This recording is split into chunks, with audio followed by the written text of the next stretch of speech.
This is a tale out of a Southern Gothic novel. Greed, jealousy, false trails, envy. It was a fairy tale Cinderella kind of story that's supposed to have a happy ending. Great look to right. Lorenzen was an absolute force on the court. He was an instant millionaire. Just as fast as he was making money, money was being spent. He loved the ladies.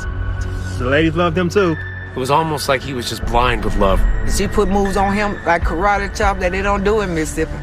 She saw a future with a millionaire. And then, out of the blue, Lorenzen Wright went missing. If he's missing, he doesn't want us to know where he is. Developing tonight, a former player disappeared and... We got to investigate. What was your interaction like with the police? I was on them. Check this person out and this person out. I am the mother of Lorenzen Wright. I mean, that's a mother's love for their child. Oh my God, when I heard that story, I didn't know what was going on. I felt like I was in the Twilight Zone. Is it impossible that his friends, people who knew him and loved him, might not have known about this other side?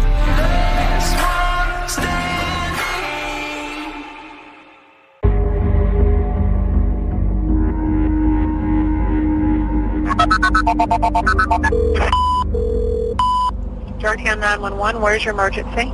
To actually hear the 911 call is blood-curdling. and you hear gunshot. You hear that dispatcher say hello over and over again. Hello? Hello? You hear the gunshots and you hear silence. I don't have nothing but gunshots. That 911 call and what would come after would start a mystery in the city of Memphis that would transfix it for more than a decade. It was the whodunit of all cases in Memphis history. Describe Memphis to me. Great city, great town. Culture. I think Elvis Presley even recorded the song Memphis, Tennessee about his hometown. Long distance information, give me Memphis, Tennessee. But I think of the blues. I think of B.B. King, I think of Beale Street. Memphis is the birthplace of the blues and rock and roll. People in Memphis love to talk about the music. What they don't like to talk about as much is the crime. Every time you turn the TV on, you hear of someone being murdered. 3 people were shot and 1 man died. Being robbed. An attempted robbery led to shots being fired. A stab, a shot. But the shooting took place on Chestnut. It's an ongoing thing, man. Memphis has always been this city of haves and have-nots. Probably 30 to 40% of our people are below the poverty line. And Memphis has had its share of crime through the years. These disparities, both racial and economic, they're still there in Memphis. But one thing brings Memphis together, and that's basketball. Basketball bridged a racial divide in Memphis. It's one of those binding things that brings people together from all walks of life. You gotta understand, people from Memphis, they just love whoever plays for them. So imagine if that player is homegrown. Trail by 5, dribble drive, left hand followed by Lorenzen Wright. That love then just becomes off the charts. This is why what happened to Lorenzen Wright was such a big deal. It's why I went there, to really sit down and talk to the people who knew him best. Who is Lorenzen Wright? Lorenzen Wright was one of the best human beings that ever drew breath on this earth.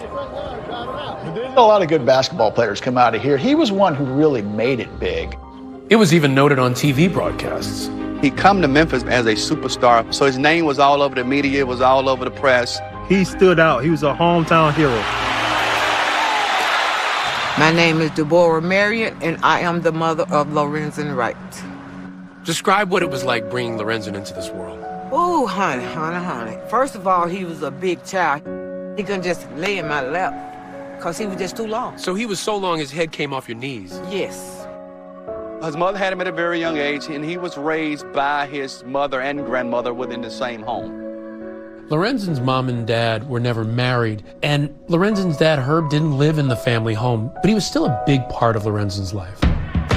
by 7th, 8th grade, he was already playing with the high school team. And that's when they decided to move to get him around better competition.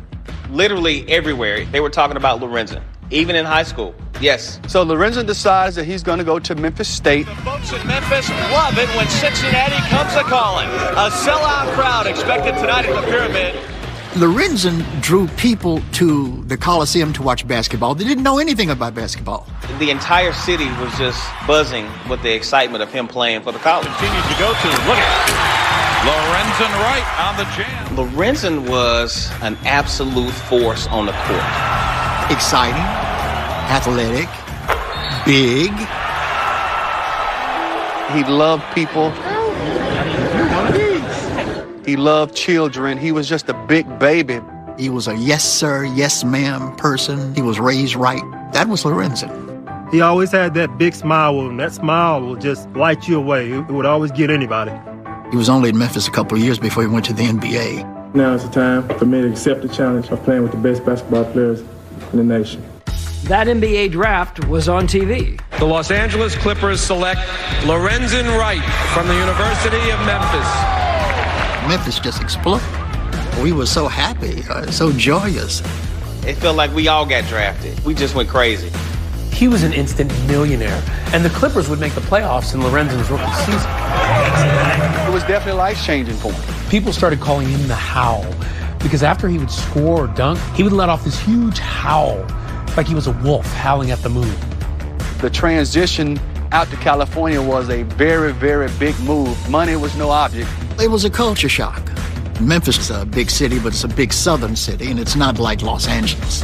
A few years later, that didn't matter. Lorenzen Wright was going back home. Join me in welcoming Lorenzen Wright. To be able to play high school ball, to play college ball, and then to play in the NBA in front of your hometown, I don't know if it gets any better than that. The whole town is excited to have Lorenzen back, and he shows his gratitude by spreading his wealth around. He is that proverbial guy that would take the shirt off his own back and give it away. He took care of his childhood friends a lot, right? What would he do for them? Cars for him and everything. Let him stay with him. His house was the spot to hang out at. It was like Disneyland at his house. He had a gigantic pool in the back. The number of bedrooms he had, the entertainment, it was really, really nice. And he purchased his mother a home literally 3 minutes away. At one point, he buys you a house. What did that feel like for you? Oh, my, look at my baby. Look at my baby.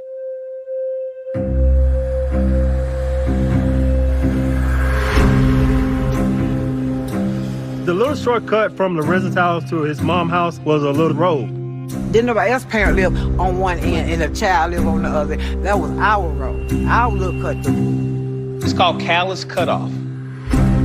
Callus Cutoff. It's not a road you want to drive down there. No lights. That was a road that if you didn't know it was there, you didn't know it was there. It's in the city, but it's actually just feels like you're out in the country. I mean, heavy woods on both sides. If you're driving, you just want to drive on through it. You don't want to stop. Lorenzen had driven that shortcut maybe hundreds of times, and nothing had ever happened. He probably never thought for a moment that it might be dangerous. And then, out of the blue, Lorenzen Wright went missing. Police have joined in the search for missing NBA player Lorenzen Wright as his family is starting to fear the worst. This is a millionaire. He's a basketball player. If he's missing, he doesn't want us to know where he is. It was a fairy tale Cinderella kind of story that's supposed to have a happy ending. That was the biggest mistake he ever made in his life.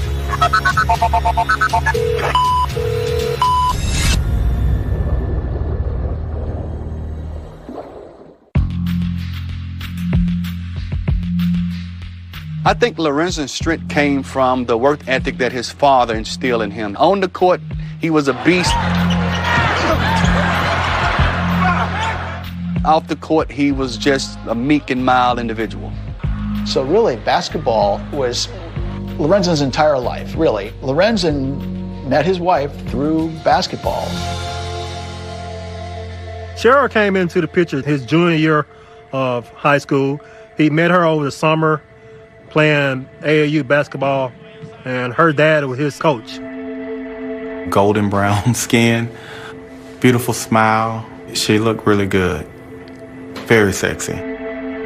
She was easy on the eyes. I don't think he had never, ever came in contact with anyone that looked like Sherrod. I mean, she had all the goods. We would say she knew she was fine and you didn't have to tell her. There is a discrepancy about exactly when they started dating. Depending on who you talk to, she was in college when he was in high school. He's a junior in high school, and here he is dating a junior in college, you know? He thought he was big time then. They became friends, stayed in contact, and a few years later, that's when the relationship went from a friendship to a romantic relationship. It was almost like he was just blind with love, right? Yes. That girl crazy. She put moves on him like karate chop that they don't do in Mississippi. I was hearing that Cheryl was wanting to get pregnant and to marry Lorenzen, assuming that he was going to be this great NBA basketball player. When she saw Lorenzen, she saw a future with a millionaire. Some of the people closest to Lorenzen see Shara as a gold digger. So, were you concerned? Very. He was listening on us, and I kind of like cooled down because I said, if I gotta like her a little bit, you know, to keep my son close to me. You didn't try to disrupt the relationship because he loved her. Exactly. Deborah and Cheryl, they never got along. These two, they never liked each other. When she got pregnant, he was excited about it. You know, obviously his parents wasn't. I don't think this was a situation where she was chasing Lorenzen and eventually wore him down to be with her. I think, if anything, it was the other way around.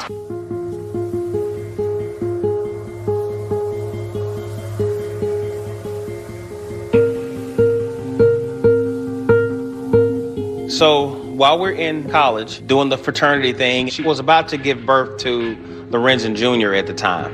In between class and practice time, he would go see his baby. Some of his friends and family feel that Shara has trapped him. She knew once she had a child, it was over, marriage, because he wanted to be in the house with his child. And at that point, you knew that she was going to get married to him. Yes. It was a couple years later after they got married. Of course, he had always told us that he wanted a big family. As Lorenzen's NBA career blossoms, so does his family. He has a son, Lorenzen Jr., a daughter, Lauren, twins, Lamar and Shamar, Sophia, Lawson, and a daughter, Sierra, who died tragically of SIDS. That could take a toll on any marriage, even a good one. Family was everything to him. For Lorenzen, his kids was everything to him. He spent his whole life, and everything he valued was based on his kids and love for his kids. What were those early days in the NBA? What was the marriage like between Shara and Lorenzen? It was good. The two of them were living well together. They were getting along. Yes. For an NBA player in a marriage, there's good news and bad news. The good news, you're making millions of dollars to support your wife and your family. They had money. They had money, and they could go and buy things. And he loved cars, and she loved jewelry, and, you know, they spent a lot of money. Just as fast as he was making money, money was being spent. The bad news, you're on the road a lot, and that comes with temptations. He's a ladies' man. He loved the ladies. The ladies loved him, too. And he would tell me every time the plane touched down, they'd be already there waiting.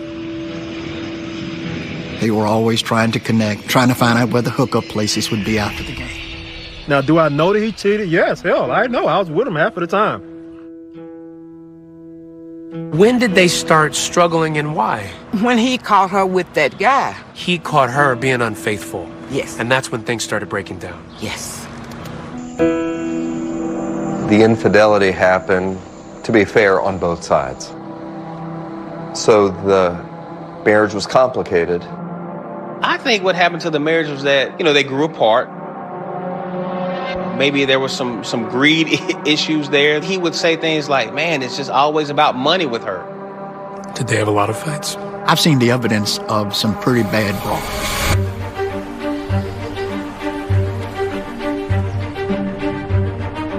told me the marriage ended because he didn't trust Cheryl anymore. She felt the same about him, but they were still going to try to find a way to raise these kids. At that point, how was his relationship with his kids? Fine. He said this, Cheryl is the one who filed for the divorce, not Lorenzen.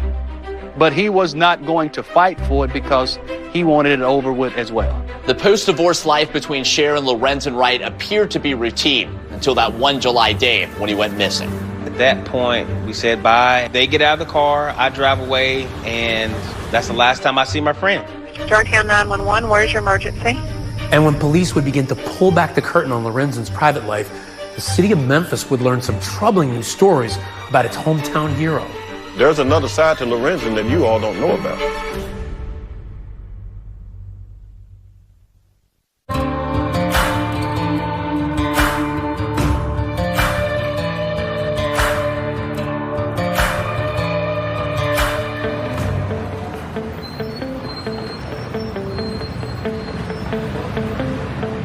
It's the summer of 2010. Lorenzen Wright is living in Atlanta with his buddy Mike G. When Lorenzen and Cheryl were divorced, he ended up moving to Atlanta. So I went and moved in on him, and, we just had a good time. By this time, his NBA playing days are over. But what's not over, apparently, is his relationship with his ex. Even though Shara and Lorenzen were divorced, they had certainly a physical relationship. They still had an intimate relationship. But it was more than just sex. People who know them say they were still in love and were even thinking of starting over. Lorenzen did propose to Shara after they were divorced. The children saw him ask her to marry him, and Shara had said yes. So on this one particular weekend that summer, Lorenzen's coming back to Memphis to visit. Shara calls him and asks him to go to a dance recital for their daughter, Lauren. And it turns out his sister, Denotra, is having a baby shower that weekend, too. So he's got a lot going on.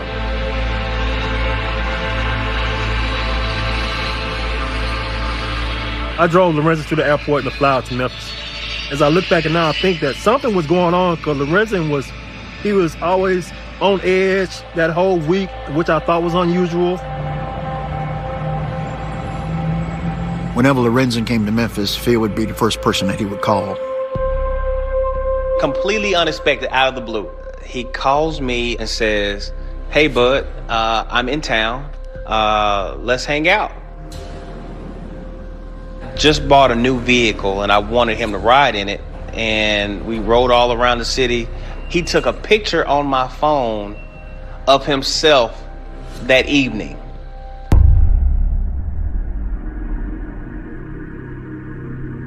To look at that photo, you would never know that Lorenzen Wright's life was in serious danger.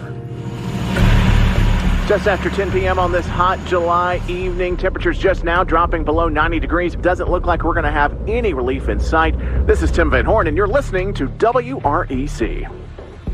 Just a few hours later, a 911 call comes into the nearby town of Germantown, Tennessee. Germantown is just east of Memphis. It's one of the smaller municipalities right outside of Memphis.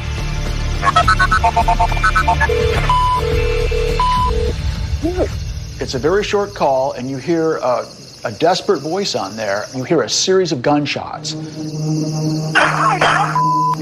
Georgetown 911, where's your emergency? Hello? Hello? Hello? I don't have nothing but gunshots.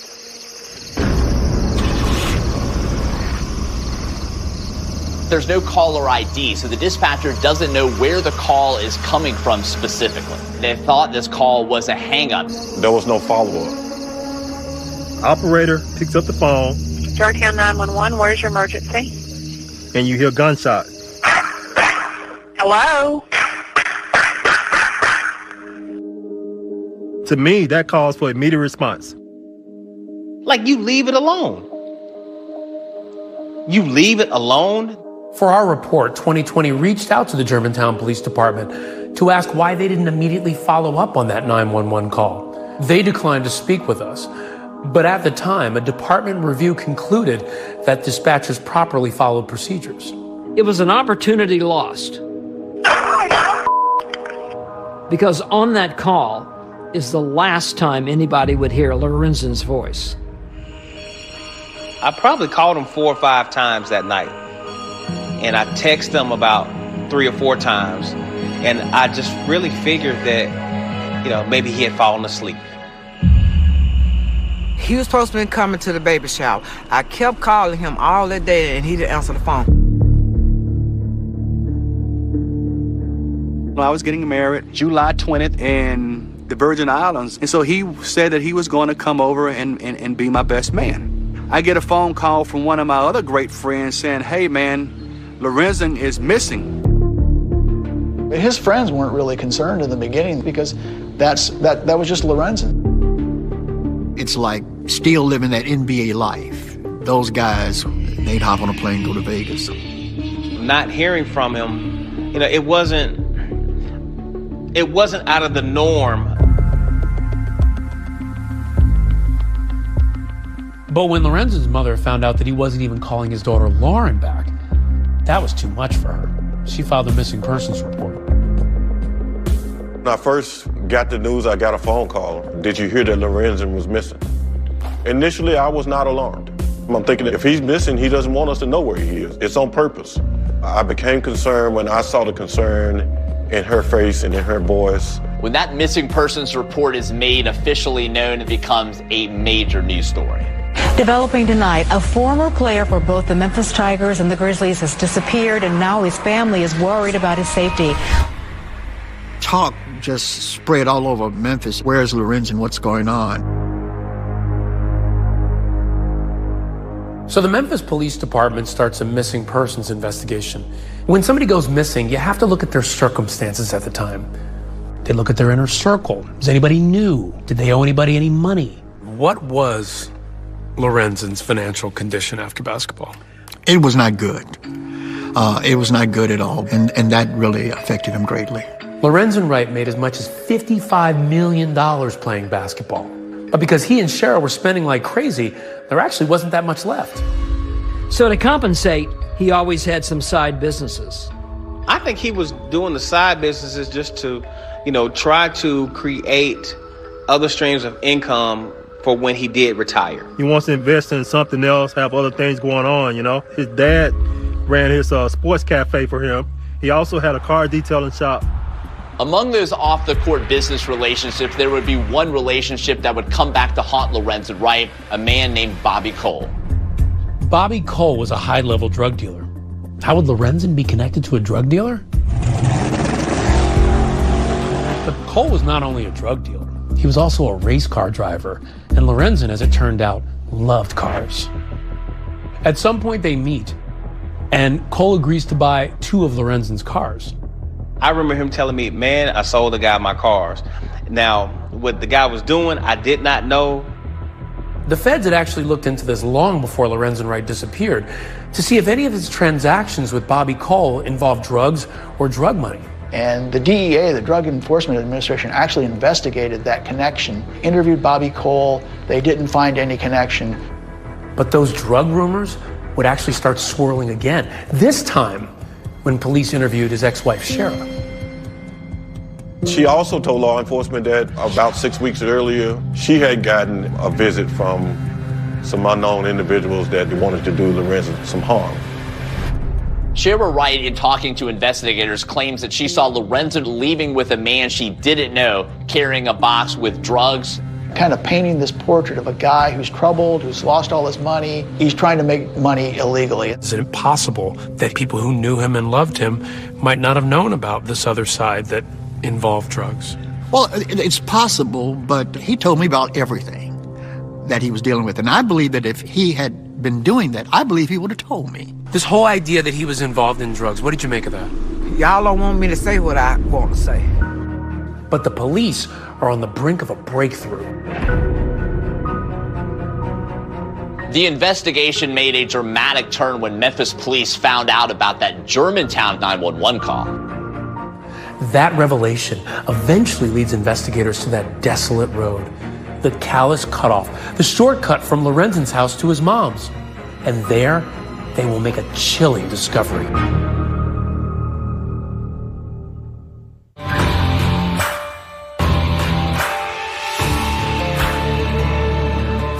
Since I've been grown, I've been strong and tall. I ain't ever met nobody that could keep me on a barroom wall. Lorenzen Wright's disappearance was all over Memphis TV. Lorenzen Wright has not been seen since Sunday. One local news crew even got his ex-wife Shara to come to the door. He was fine. And he's fine now, and I'm not going to believe anything other than that. He's fine now. In those days after Lorenzen went missing, his friends are all trying to come up with plausible explanations as to where Lorenzen might be, that maybe he is fine. But there's one thing that keeps coming up, one thing that sticks out when they think back about the night he disappeared. In the hours after Lorenzen took that selfie in his friend's car, they remember that Lorenzen and Shara had a fight. That evening, Phil and Lorenzen had been planning a father-son night with their boys. But suddenly, Lorenzen gets a call from Shara, and it was unpleasant. I could hear Shara say, no, you bring him home now. He was like, okay, all right, fine. I don't want to argue with you. And so we drove on to the house. Yeah, he was dropped off at Shara's house. He was just going to go see Shara. And when we pull up at the house, he said, I'm going to go in here and I'm going to calm her down. And I'll call you later, and then we can go out. So Phil drives away, having no clue that this is the last time he'll see his friend. Because a few hours later... Georgetown 911, where's your emergency? That 911 call, which might not have been investigated then. Well, I have nothing but gunshots. But it is now. 9 days after Lorenzen went missing, police are all over it. The call was revealed because they went back and checked their records, and they found that they had this desperate call from a man, 9 days earlier. Once the 911 supervisors realized that there was a call made on that night, they did a triangulation and found the area that the call was made from. It's a rural area, a wooded area, not a lot of traffic. And when police visit that wooded area, their worst fears are realized. They find the body. Police in Memphis, Tennessee have found the body of former NBA player Lorenzen Wright. Of course, it was a huge story on the local news. They found him almost instantly. His body was found. There wasn't much left of it because it had been out there 9 days. Even if you knew Lorenzen well, there was no way in the world that you could have identified his remains as him. The condition of his body was shocking, that he had literally melted in the hot summer sun. The 6'11", 255-pound NBA center was just 57 pounds when his body was found. Badly decomposed, investigators say he was shot at least 5 times. When did you find out that he was dead? When they found his body. When I got that phone call, I just threw down the phone and just broke down, It was really, really painful. Me and my girlfriend jumped in her car and flew over there so quick. I was trying to get down there where he was because I wanted to walk his last step. But me and him was like this. So you went to the crime scene. It was as if you wanted to find a clue. Right. By literally walking in his footsteps. Yes. You could see a mother's anguish in real time as news cameras capture her desperation to see her son. Lorenzen Wright's mother was ushered behind the crime tape by MPD investigators. She was visibly upset but did not speak to the media before leaving the scene. They had her on the news. Where's my baby? Screaming out, where's my baby? Did the police let you get into the crime scene? They let for a little bit, but they wouldn't let me get all where he was. They let me get under the tape. I went under the tape anyway. Of course, they tried to stop me. Did you see your son? Nope. They wouldn't let me get that far. This area is woodsy. It's quiet. It's really remote. That area was also not very far from that shortcut where Lorenzen Wright once lived near his mother, the Callis Cutoff. The Callis Cutoff? That was a shortcut Lorenzen had taken hundreds of times. It's a strange place for his body to show up. Was it a clue? No one was concentrating on it in that moment. No one was talking about the fact that, that he lived nearby. The body turning up there, does it narrow the scope of people who were involved in it, or does it widen it? It's still very hard to tell. Publicly, yeah, there was a lot of talk about other people being involved. You talked to people and asked, did you know anybody, any reason why anybody would want to hurt Lorenzen? Was he involved in illegal activity? They also found shell casings and actual bullets. Turns out police found shells from 2 different caliber weapons. This is a critical piece of evidence. It means that more than one gun was used in the shooting. Lorenzen was shot 5 times, but he was shot with 2 different guns. So we got another shooter. But then it got really real to us.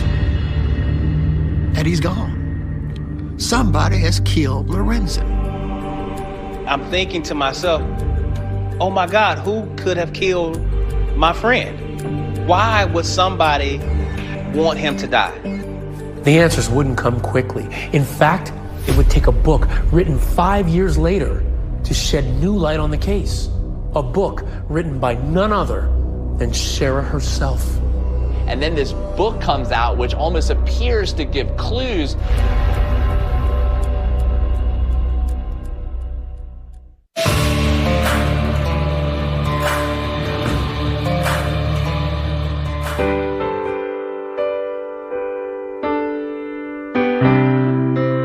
We honor and remember Lorenzen Wright.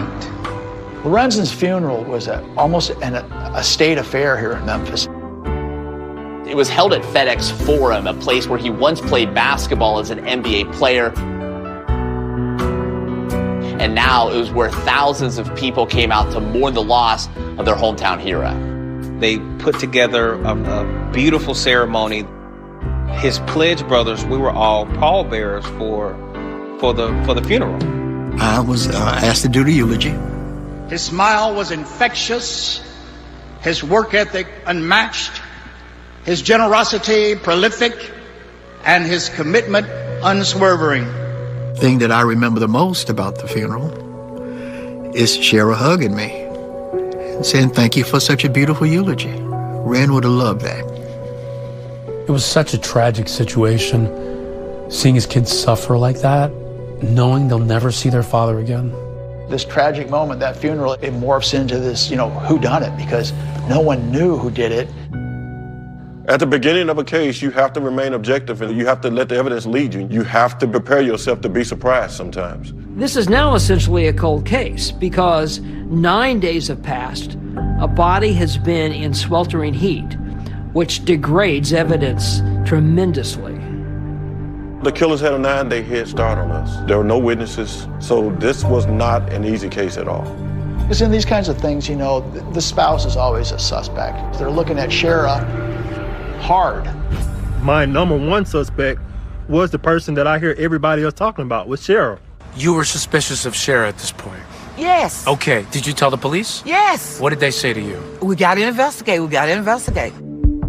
We thought she was being forthcoming with information, and in the midst of that, she chose to lawyer up. Lawyering up may not look good, but it doesn't mean she had anything to do with the man's murder. You need evidence if you're going to arrest someone. And so far, there is no evidence that points to Shara. And she denies involvement on a local interview. If I knew who did this to Lorenzen, you would know who did this to Lorenzen. When Shara was not arrested, it's like, well, maybe she didn't do it. Then started thinking about, well, okay, what about the drug thing? Maybe that went wrong some kind of way. They were absolutely looking for guys who had come into Memphis, hitmen, to kill Lorenzen, and that just didn't make any sense at all. If a guy owes you a lot of money, what point is it killing him? You'll never get your money back by killing him. We did look into it. I mean, if the ex-wife is telling us this, we have to investigate it. What was your interaction like with the police? I was on them. How often did you go down there? Every day. Every day? Saying, I want you guys to get on this and find his killer. And this person did this, and check this person out, and this person out. We'll just say mama bears take care of their cubs. She was relentless in her pursuit of justice for him. Not to let her son's life and legacy just go down the drain. I mean, that's a mother's love for their child. Deborah Marion says she'll keep fighting until her son's killers are held accountable. I'm never, ever, ever, ever gonna give up. Every anniversary of his murder, she did a candlelight vigil. Deborah Marion says the vigil is for family, friends, and the public to come together and remember Lorenzen. Every birthday, she would release balloons at his gravesite. My son ain't did nothing to nobody to be murdered. But all of Deborah's efforts aren't making any difference. For years, the police don't arrest anyone, and Shara seems to have moved on with her life. After his death, she became more involved in the church that she had already been a part of and did actually become a pastor in that church. To me, of course, my own prejudice admitted she was no preacher. Her lifestyle had not changed, and she was just always after the money. The people who want to accuse Shara of being involved in Lorenzen's murder point to the fact that she did receive a $1 million payout from his life insurance policy. Shara ended up in a long, protracted legal battle with Lorenzen's father, Herb, and he claimed that she was spending money on extravagant items and not on the children. I didn't work from the time we separated. She was buying fancy cars, and it got pretty dirty. It was all of them in court, fighting over the money. That's common for family members to fight over proceeds and to end up in court. So that didn't have any significant impact on the case. But an investigator never knows when something odd will come up. And in this case, something odd and unexpected does come up. Shara writes a book. Cheap dime store novel type of book that is very curious, has a lot of clues about what happened. The book is called Mr. Tell Me Anything. It's the story of a woman who has a tumultuous marriage with an NBA player. It's supposed to be fictitious, but it doesn't seem that way. It's almost like a confession that falls short of fully confessing, and she wants publicity. So I interviewed her in July of 2015 for about an hour and a half. Sure, I'm going to need you to speak up because I'm worried about the background noise. Commercial appeal reporter Mark Paraschia conducts an extensive interview with Shara at a restaurant called J. Alexander's. It's a busy, trendy restaurant chain in Memphis. Let me ask you this, Shara. The book, why did you write it? What are you hoping to accomplish? In marriage, you go through your ups and downs. I just believe that when the downs become more overwhelming and there's more downs than ups, then that's the time to kind of go back and see which one outweighs the other. In the interview, Shara explains that the NBA player depicted in the book is abusive, not just verbally, but physically. And she claims the character is based on Lorenzen. Lorenzen had a problem with keeping his hands to himself. Or Mr. Tell Me Anything, this character did.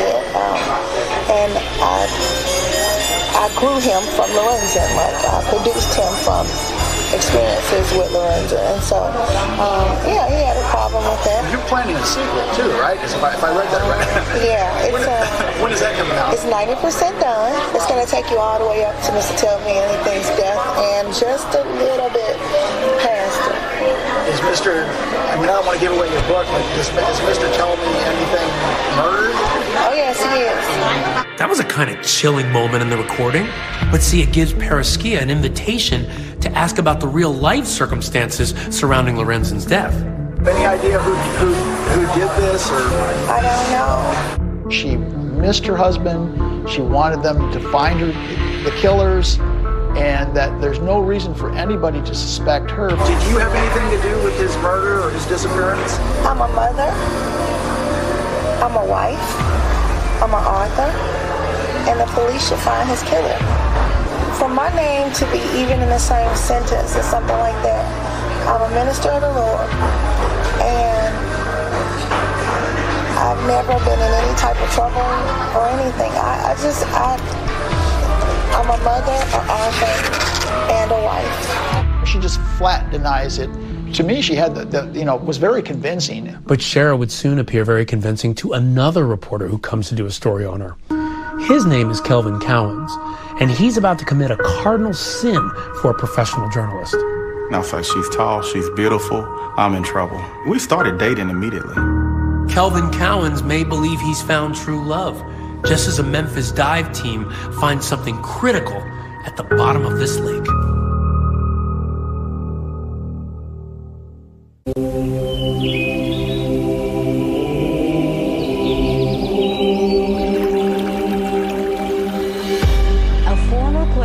The Memphis Tigers and the Grizzlies has disappeared, and now his family is worried about his safety. Georgetown 911, where's your emergency? Hello? This is almost like a tale out of a Southern Gothic novel. Greed, jealousy, false trails, envy, cold-blooded murder. It's compelling on so many levels. It's a soap opera gone awry. Wright was found in a wooded area just outside Memphis. This is not only a news story, but it's a sports celebrity story. It's a murder story all wrapped into one. It's just one of those things that I could never put together. How does such an amazing guy end up dead and in a field? It was a case that until we solved it, it was going to hunt us. It was literally going to hunt us. But his mother, God bless her heart, she continued to keep it in the forefront, to keep it going. I'm never, ever, ever, ever gonna give up. But Deborah wouldn't give up on it. She is absolutely the heroine. She is the hero of this story. She harassed literally the police department every day. She kept the heat on the police. She was in the news media for years, criticizing them for not doing enough to finding out who killed her son. She basically told me once I became the director, you're going to solve my son's murder. And you're not going to get rid of me. You let everybody know that you would not rest until your son's killer was found. Yes. I wanted to solve it really, really bad. You know, not only for the city, for Lorenzen's mom and for his kids. I've never seen a mom to be that emotionally distraught over the murder of her child. And I've investigated a lot of murders. She was heartbroken. She was heartbroken, and that was very difficult for me to watch. So while the case has gone cold, Lorenzen's ex-wife, Shara, has not withdrawn from the public, and many people are suspicious of that. The book she's written, supposedly fictitious, called Mr. Tell Me Anything, it's making headlines and raising eyebrows. And it seemed to garner the attention of one man in particular, Kelvin Cowens. Cowens was a journalist who interviewed Shara about her book. He was one of the people I really wanted to talk to when I visited Memphis because of how close he said he got to her. What is Mr. Tell Me Anything? For me, it was the inside look at an NBA wife. What does the man do to the woman in this book? Oh, man. He breaks her. He breaks her mind, he breaks her will. According to the book, affairs, there is some domestic violence in there. I believe that the stories that were described in that book are based on what really happened, yes. It does make Lorenzen look like a really bad guy. In this book, there are specific descriptions of violence. And what do you make of that? I just don't believe it. I think that is purely fiction. If he was all of that, why she stayed with him so long? She could have got a divorce at any time and got plenty of money. Girl, please. I don't believe nothing she say. If she tell me that her hair is black, I said, no, it's orange. I just believed it. I was like, she's bearing all. Kelvin Cowens doesn't just believe her. He says he was romantically falling for her. It's something that as a journalist, he admits was crossing a line. While they were dating, and even after they moved to Houston, she completely convinces him that she had nothing to do with Lorenzen's murder. Well, I'm like, if she had done something, they'd have her by now. I mean, I would have never moved away with her if I thought she was a killer. Shara moved out of Memphis because she was tired of the suspicion and all the negative publicity she was receiving here. Did anybody know who she was in Houston? Did anybody treat her in a certain way because of that? No, no one treated her different. No one treated the kids different. It just wasn't a subject. We were embraced in Houston. She moves to Houston, appears to live a quiet life, but one problem. Kelvin said he never could quite get used to Shara's love for money. That was like, oh my God, not about money again. Cowan says they started arguing because he says long after the fight over the insurance money, Shara still wanted more from the estate, and he claims it blew apart their relationship. Why was it the last straw? Greed. I cannot believe that, your apex of life is still, how much more money can I get? And you couldn't live with that? I couldn't. The relationship ends. Shara moves to California with the kids to be near her brother, and Kelvin moves back to Memphis. Neither of them are aware that the Memphis police are about to take a new look at Lorenzen's murder. They call it Operation Rebound. They want to rebound, to use a basketball term, go through the evidence one more time, find that one key break. I received a phone call from the Memphis Police Department, and he said, we want to run through everybody's story again. By now, Tony Armstrong has left the department, but he's still following the case closely. I immediately thought, okay, somebody has gotten themselves in a tight spot, and they're starting to talk. The police suddenly announced, we found the murder weapon in a lake in Mississippi. News about finding at least one of the guns was all over local news. 7 years later, the gun the killer may have used was found in a lake in Walnut, Mississippi in Tippah County. How did you hear about them finding the gun in the lake? They called me. The news got around town. They found the gun. And I'm like, what? You found after all this time, how? And now the next thing I'm thinking, okay, now who was it? Who killed Lorenzen? And that's when this man enters the story. A man who cops say is the whole reason they found that gun in the lake in the first place. Because he claims he knows who put it there. You mean what? Are you kidding me? Are you actually kidding me?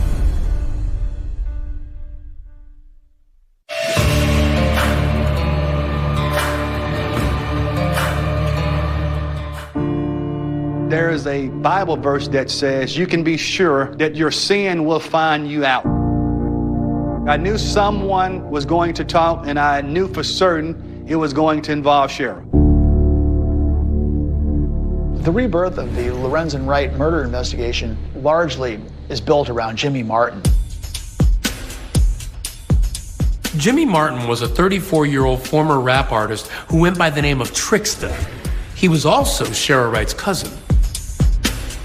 Martin was convicted in a totally unrelated case with killing his girlfriend. But according to prosecutors, that's when he approached cops with a story about what he says happened to Lorenzen.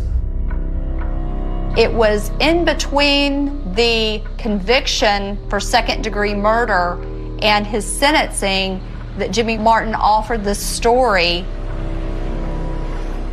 I can see him saying, you know what, I'm in big trouble. I need to give them some information that's going to lessen my time. He meets with investigators, and he has a story to tell.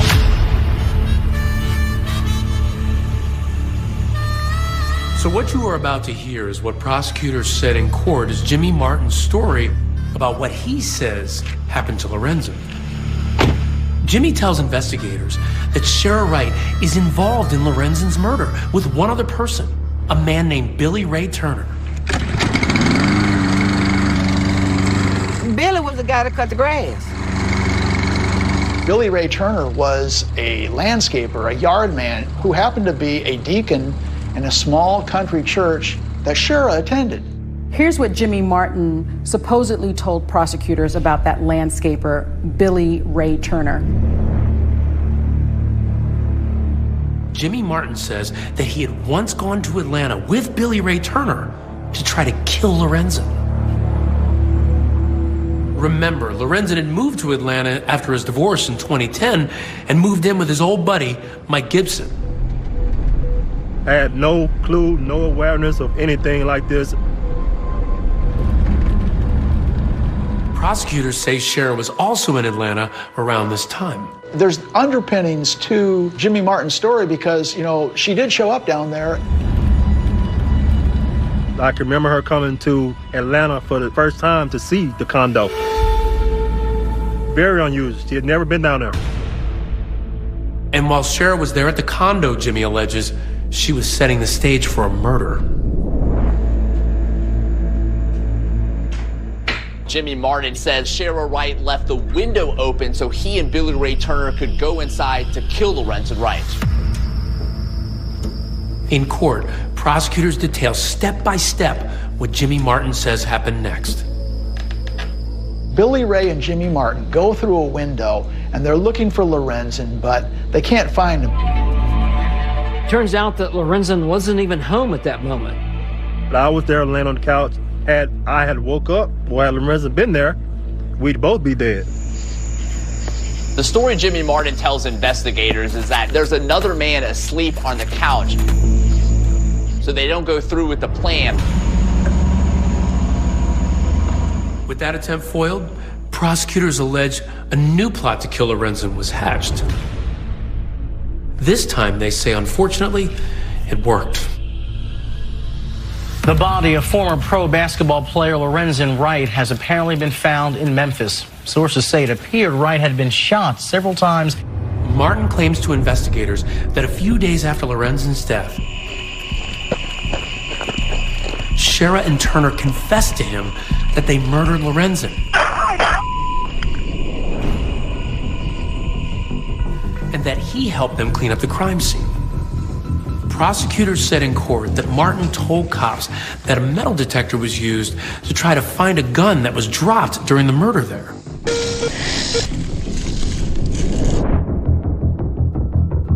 Martin claims that he and Turner drove to Walnut, Mississippi, where he alleges Turner threw a gun in a lake.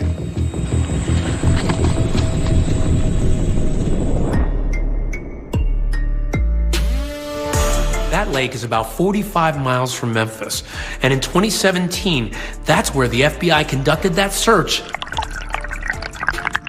and found a gun at the bottom. They were able to do forensics on this pistol that was recovered and determined that those shell casings came from that gun. Even though police know that there were 2 weapons used in the shooting, this evidence alone is huge. Developing right now, new information in the unsolved murder of Lorenzen Wright. Authorities now say a gun found over the summer may be the one used in the crime. They're announcing, we found this gun. Why are they doing that? The reason they were doing that is they were telegraphing to the suspects to put them in a panic mode. So law enforcement starts monitoring Shara and Billy Ray's cell phones and allege they learn incriminating information. Law enforcement is able to record those calls. Next thing you know, boom, there's this guy on TV. They're handcuffing. 46-year-old Billy Turner sits behind bars this morning, arrested at a Carterville gas station. It was a standard arrest. There was no incidents to it. This person who, for the past 25 years, had not had any sort of troubles. A real nice guy, always just laughing. No, he never showed aggression or anything like that. I'm just like, who was Billy Ray Turner? Who was that? I've never heard about Billy Ray Turner. The only thing that I knew, and I ended up putting 2 and 2 together, is that Lorenzen, he told me, you know, Cheryl sleeping with everybody in Memphis. She even sleeping with her gardener, which was Billy Ray. Continuing coverage for you now this midday about the suspect charged with killing former Memphis basketball player Lorenzen Wright. Billy Turner entered a not guilty plea on charges that he murdered Wright more than 7 years ago. Emotions were extremely heavy in Billy Ray Turner's first appearance in a Shelby County courtroom. And these hearings were televised, right? Yes. That's how high the interest was. Yes. They would break into the regular day programming. It was like the big thing here. New developments this midday in the 2010 murder case of Memphis basketball star Lorenzen Wright. When I saw him, I knew instantly she had used him because that's not what she want. You know, he ain't had no money. She don't deal with no grass cutter. Good morning, sir. You have a mother who's searched for answers for all of these years and then finally associate a face with the person responsible for taking my son's life. and all the emotions just came out. I jumped up and I asked him, how could you have murdered my son? Little did Deborah know this mystery in Memphis wasn't even close to being solved.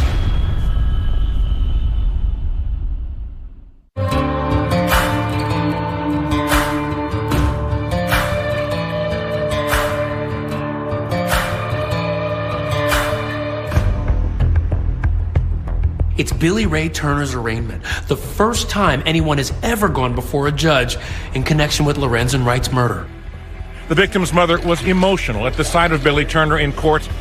Lorenzen Wright's mother stands up in the middle of the proceedings and yells, how could you have murdered my son? That's what I need to know, just how.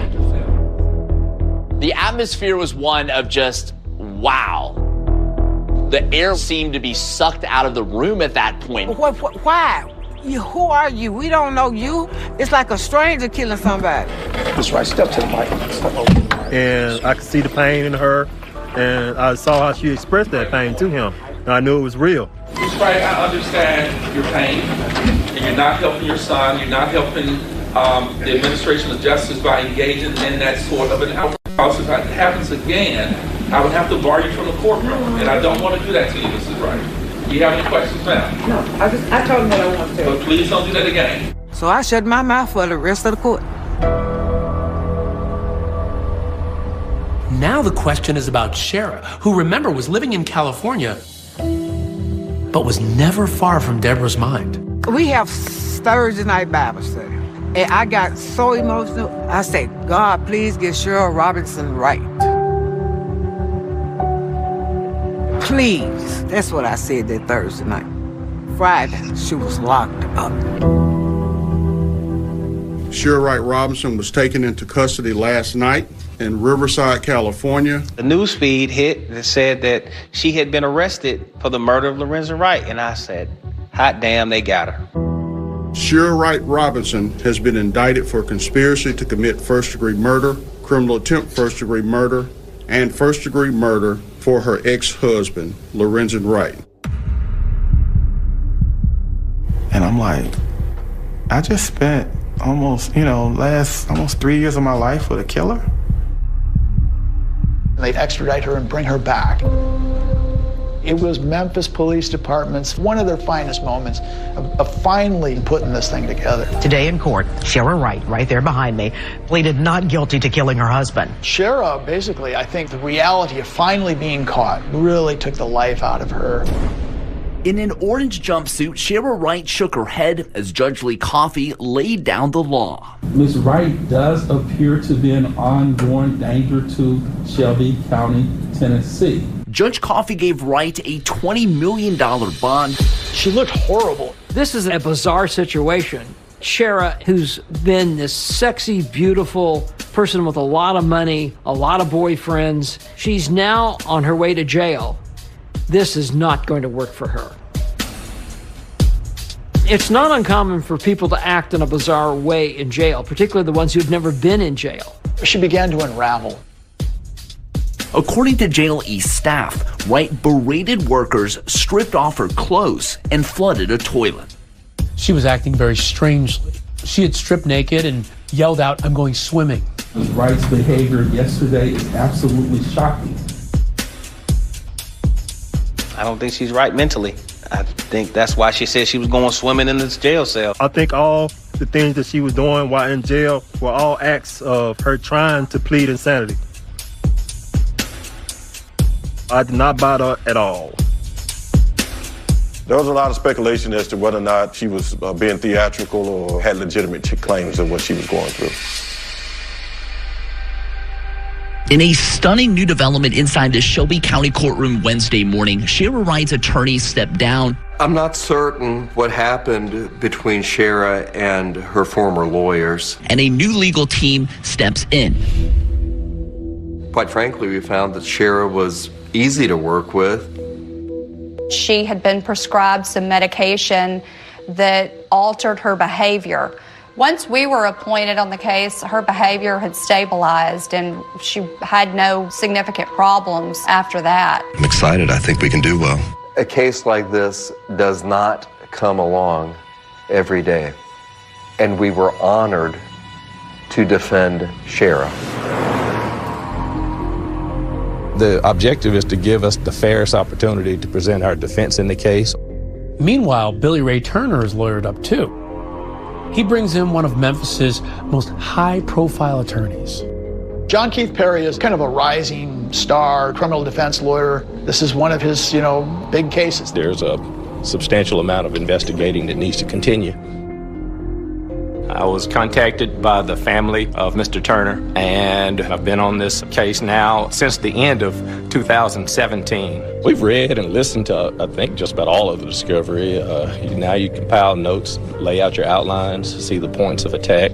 I've never had a reason to regret representing Billy Ray Turner. According to his attorney, Billy Ray Turner has constantly said he had no involvement in the murder of Lorenzen Wright. He stands by that then, and he stands by that now. We think that if given a fair slate, Mr. Turner will walk out with me. I absolutely think that he did not do it. Perry has several questions about the alleged case against Billy Ray Turner, starting with his connection to Shara. Some of the things that I've heard through the community about this super romance, and that he would have been willing to jump bridges and over rivers or whatever. I haven't seen that. And more importantly, Perry says, consider the source. He says the prosecution's case starts with Jimmy Martin's story. And his criminal history, according to Perry, makes him not credible. Could he be the one that did it? Absolutely. With the statement that he gave, how he gave that statement, and the fact that he is a convicted murderer, yes, there's an absolutely a chance that he could have committed the act himself. Credibility-wise, he would be low on the totem pole, I think. Maybe he's just trying to minimize his involvement in all this. He's flipped, he's turned a deal. So far, there is no proof that Jimmy Martin received any benefit from cooperating in the Lorenzen Wright case. But we do know he's never been charged in connection with Wright's murder. Neither Martin nor prosecutors would talk with us. But now the stage was set for a climactic trial in the Lorenzen Wright murder. Did you expect these cases to lead to conviction? And did you expect that to happen fairly quickly? Once the gun was found, I did. No case is a slam dunk. No murder case is a slam dunk. However, no one was prepared for what would actually happen next. I walk to the assignment desk, and she hangs up the phone and frantically says, I just got a tip. Go down to the courthouse.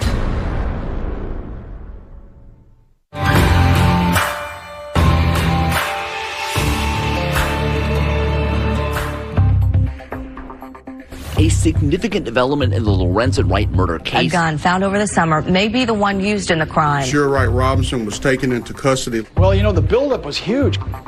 We were expecting probably a weeks to months long trial. The judge is expected to rule this spring on a host of pretrial motions from Shara Wright's and Billy Turner's legal teams. They were going to be tried together as co-defendants. That was my understanding. If Shara and Billy Turner were tried together, our defense could be consistent. I think that the evidence and the case that the state has, we're anxious to get before 12 jurors and see what they think. Anytime you have multiple suspects, people are going to start throwing each other under the bus. And inevitably, it basically boils down to who can cut the deal first. In the several months that Billy Ray Turner and Shara Wright appeared together as defendants, there was always a lingering question. Which of them could potentially plead first? I thought Billy was going to use his head. I thought he was going to take the plea first. It became evident to Junie and me that the state wanted to work out a deal with Billy Turner.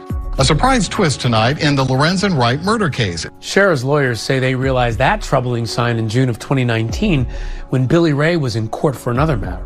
He's never said that he had a firearm related to killing anyone at all. Billy Ray's between a rock and a hard place. He's got a gun charge unrelated to the Wright murder and faces up to 20 years behind bars if he's found guilty. He decides he's got only one choice: plead guilty to the gun charge. Now, is that what you want to do, sir? Yes. Has anyone threatened you, promised you anything, put any force any pressure on you in order to get you to give up these rights and plead guilty, sir? Billy's convicted felon in possession of a handgun trial was scheduled in June of 2019, but on trial date, he pled open to the court. Upon your plea of guilty to indictment 1801702, a Class B felon and being a convicted felon in possession of a firearm, it is the judgment of this court, Mr. Turner, that you are guilty. He pled open to the court. He doesn't know definitively what sentence he's going to get. Shara's lawyers are seeing this play out, and they're really worried about it. Here's why. It's possible the judge could take pity on Billy Ray and reduce his sentence if he cooperates with authorities and testifies against Shara Wright. His potential time was completely left up to the judge. Thank you, sir. You step down from the witness stand, Mr. Turner. That was highly unusual and to us indicated that he would be cooperating. Shara's lawyers are not taking any chances. Her lawyers go to visit her in jail, and what they tell her would shock everyone. They say she needs to consider a plea deal. We told her if Billy testifies against you, it's going to be disastrous.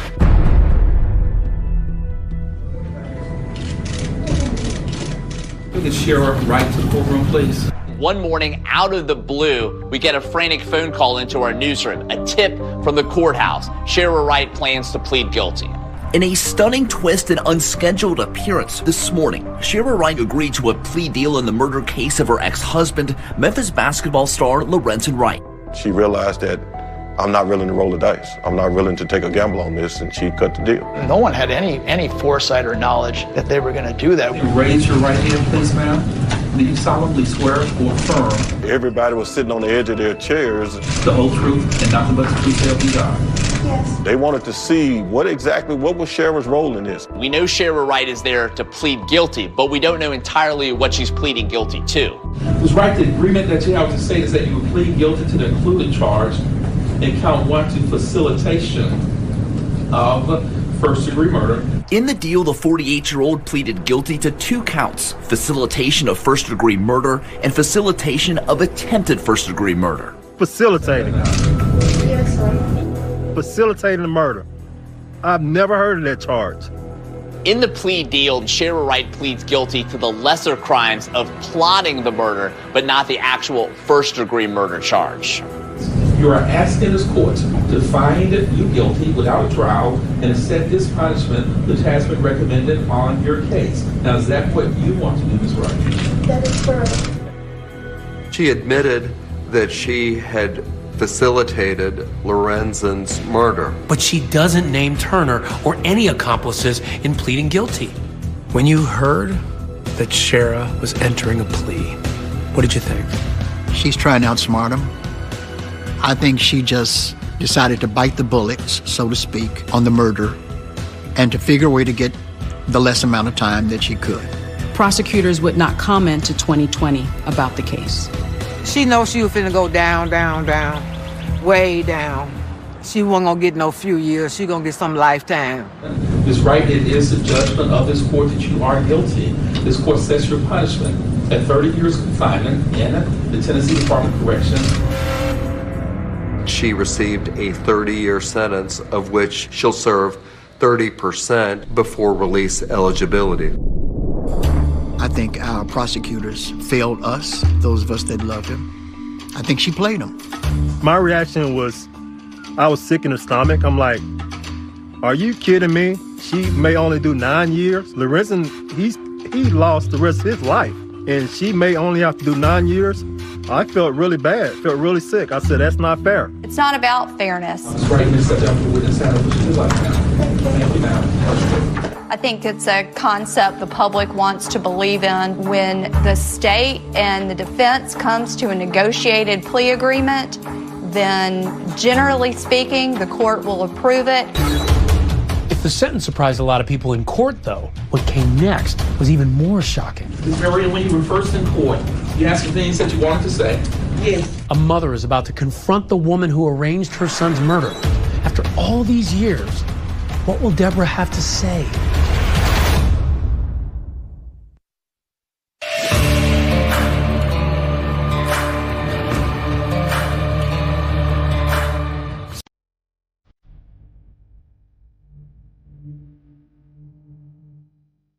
Shira Wright walked into the Shelby County courtroom this morning. She agreed to a plea deal in the murder case of her ex-husband, Memphis basketball star Lorenzen Wright.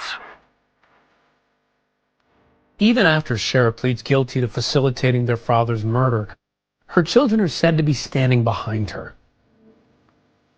I know the kids were, at some time, maybe still are in denial of Mama's involvement, and you can understand that. The children support Shira because they love her. The children were very aware of the complicated dynamic between Shira and Lorenzen. And so they came into this situation with all the history of what they experienced. So they had unique perspectives on what had occurred between them. What do you think about the fact that they're standing with and supporting their mother? Well, that's their mom. It's probably hard to see her as she truly is. I haven't seen them. I'm just going to love them from afar. You can imagine a mother not just losing her son, but in the manner that it happened in all these years, suspecting it was Shira, and it turns out that, yeah. After she agreed to the deal, Lorenzen Wright's mother, Deborah Marion, spoke directly to her former daughter-in-law. Marion, when you were first in court, you had some things that you wanted to say. Yes. Judge Coffey gave Deborah the opportunity to address Shira. I will allow you to vocalize or verbalize anything that you want right now, Ms. Marion, because you have that right under our Constitution now. I couldn't wait to hear what she was going to say. The room was quiet, it was tense, and it was locked in as Lorenzen Wright's mother looked directly in the eye of Shira Wright. I was thinking about it the whole while as it was going on, what I was going to say.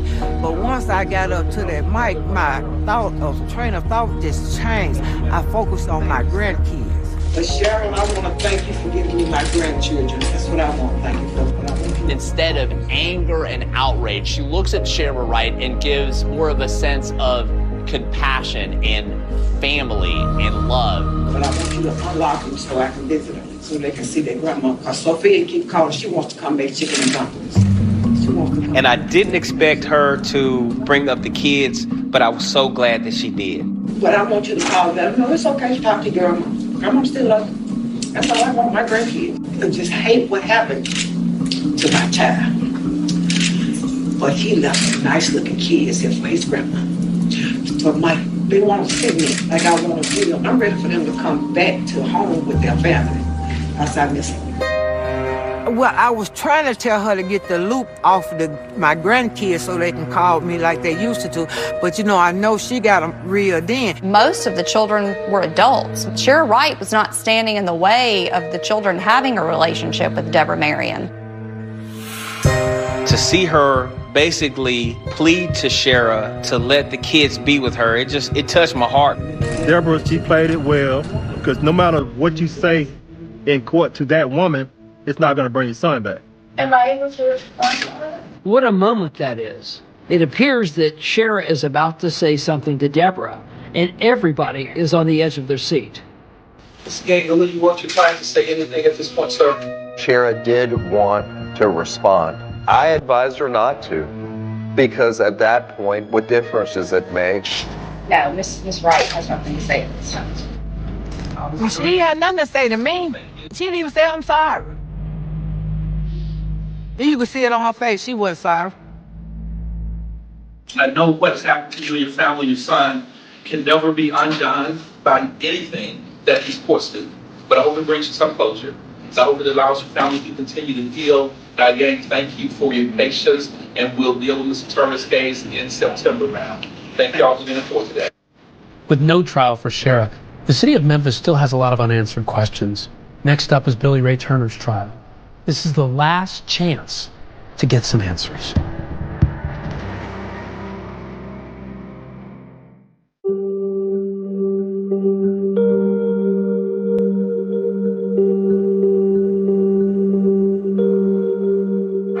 Problematic may be an understatement, but that's how Shelby County doctors are describing the ongoing challenges in fighting the current surge of COVID-19 numbers. The trial of Billy Ray Turner is scheduled for this fall, but with everything going on in the world with COVID-19, it's unlikely that that will happen. I absolutely plan to fight like hell for my client in that courtroom. I asked the public one thing, that if you have your preconceived notions, pay attention to it as the case is presented in the courtroom, then stand in judgment of it. I hope that the truth comes out, and I hope that he does time for the role that he took in Lorenzen's murder. I'm not really worried about what happened to Billy Ray in his upcoming trial. Lorenzen's dead because of Sheriff. At this point, it's unclear if Cher will ever say what happened, leaving everyone else to just simply speculate. And even I still have questions. What actually happened that night out by the Callis Cutoff Road?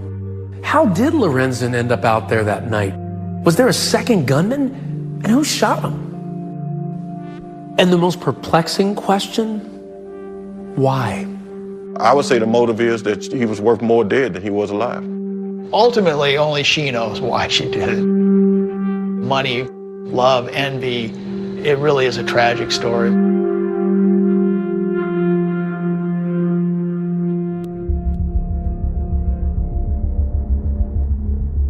Meanwhile, the people involved in the story are finding out that even 10 years later, there's no shortage of public interest in Lorenzen Wright's murder. I got a documentary coming out. It's called A Million Reasons. You get to hear her talk for herself. You get to see a real inside look on our life. Well, you get to see what did she spend all that money on, in detail. I don't have a monster to sell you. I'll tell you about Cheryl Wright, and you make your own decision. You'll be able to see it for yourself.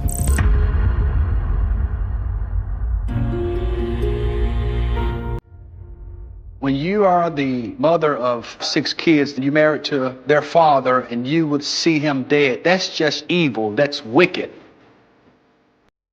His kids, they suffered because not only was their father taken, but their mother was taken too.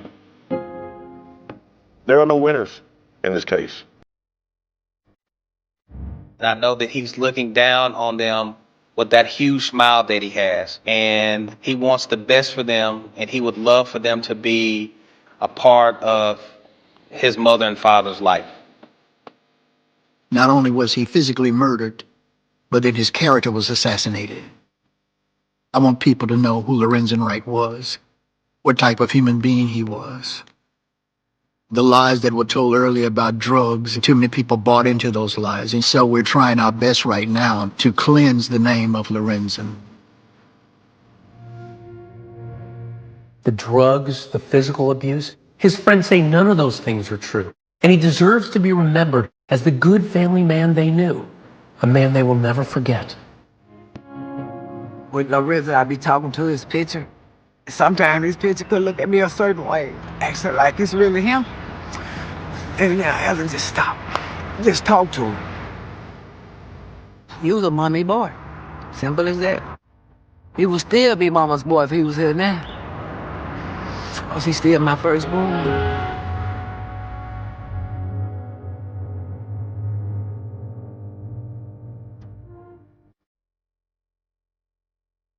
You're as cold as ice. The last thing they would expect is to find a suitcase with a human body in it. There was no doubt of what it was. It was a set of human legs. Oh my gracious. The big question is, how the hell did he get there? They were crazy in love at first, but it quickly became tumultuous. There were infidelities, they'd fight. I think they liked the drama. You're as cold as ice. The person who did that would look like a monster, but sometimes killers look just like Melanie McGuire. Do you still insist that you're innocent? Absolutely. Now, the all-new Jailhouse interview. Who do you think killed your husband? New details, stunning audio recordings. Is there anything else you're not telling me? Like what? Like I killed my husband. Did you? No. But thanks for asking. The secret in the suitcase. It turns out it isn't the end of this story.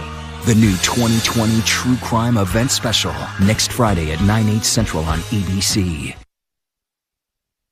Do you think you know me? What you want, baby, I got it. I've been down this road before. I want respect.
The last thing they would expect is to find a suitcase with a human body in it.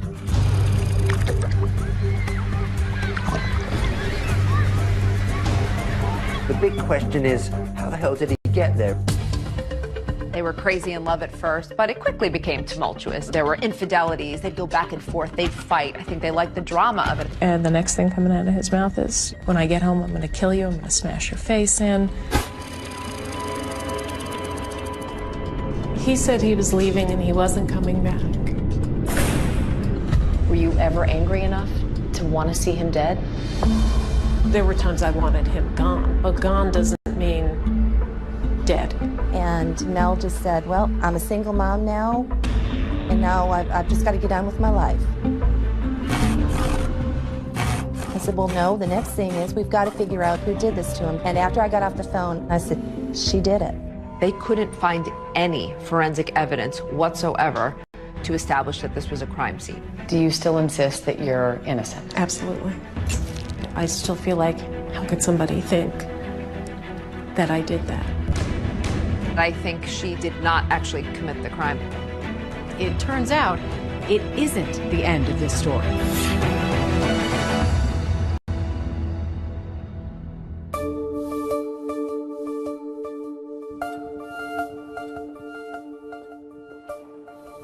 My name is Megan Sachs. I'm a criminologist at Fairleigh Dickinson University. In simplest terms, criminology is the scientific study of what causes crime and how the criminal justice system responds to crime. I've written about 25 true crime books over the years, and I think Melanie Maguire's is perhaps one of the most interesting ones and baffling. This is Melanie Maguire, arrested today minutes after dropping off her children at daycare. Melanie Maguire, a New Jersey nurse, was accused of killing her husband, cutting up his body and throwing it into the Chesapeake Bay. In 2007, what was being called the suitcase murder trial was generating an enormous amount of media attention, not just in New Jersey, but all across the country. 3 bizarre discoveries, 3 separate suitcases, all containing human remains. The woman who was on trial for her very life. She says the real truth behind the crime has never been revealed. With no history of violence and no apparent motive for murder, could she really have done it? She was this beautiful young nurse, and they were this seemingly normal middle-class couple, and the murder happened in such a grisly way. The idea that this beautiful nurse could have actually killed her husband and then cut him up is just incredible. Of course, there were the salacious aspects. Mrs. Maguire is a registered nurse, and prosecutors say she had an affair with a doctor.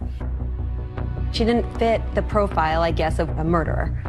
Over the years, students and colleagues of ours have come to me and said, Melanie McGuire proclaims her innocence and would love to tell her story. I started thinking, oh, maybe there is a little more to this case than what you just see on the surface. And then the idea of a podcast came up and I was all in.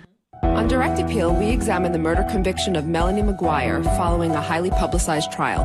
Looking at the evidence that was presented and the evidence that may have seemed insignificant at the time, we form our own conclusion about Melanie's guilt. We here at ABC have our own history with the Melanie McGuire case. Back in 2007, ABC's Cynthia McFadden had the first on-camera interview with the mother of two on trial for murdering her husband.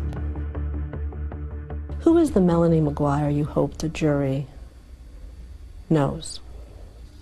The one who tried to take care of everybody, who didn't make the smartest decisions, but admitted to those mistakes to the people she trusted most, but did not admit what she's accused of.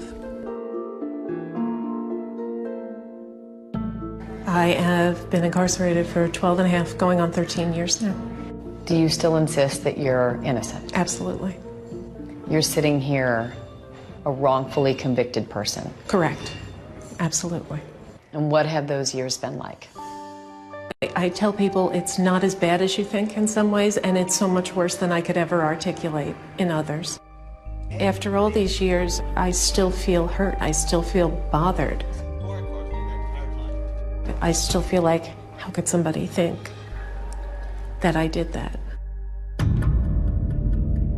This whole saga begins on May 5th, 2004, with an odd discovery in Virginia Beach.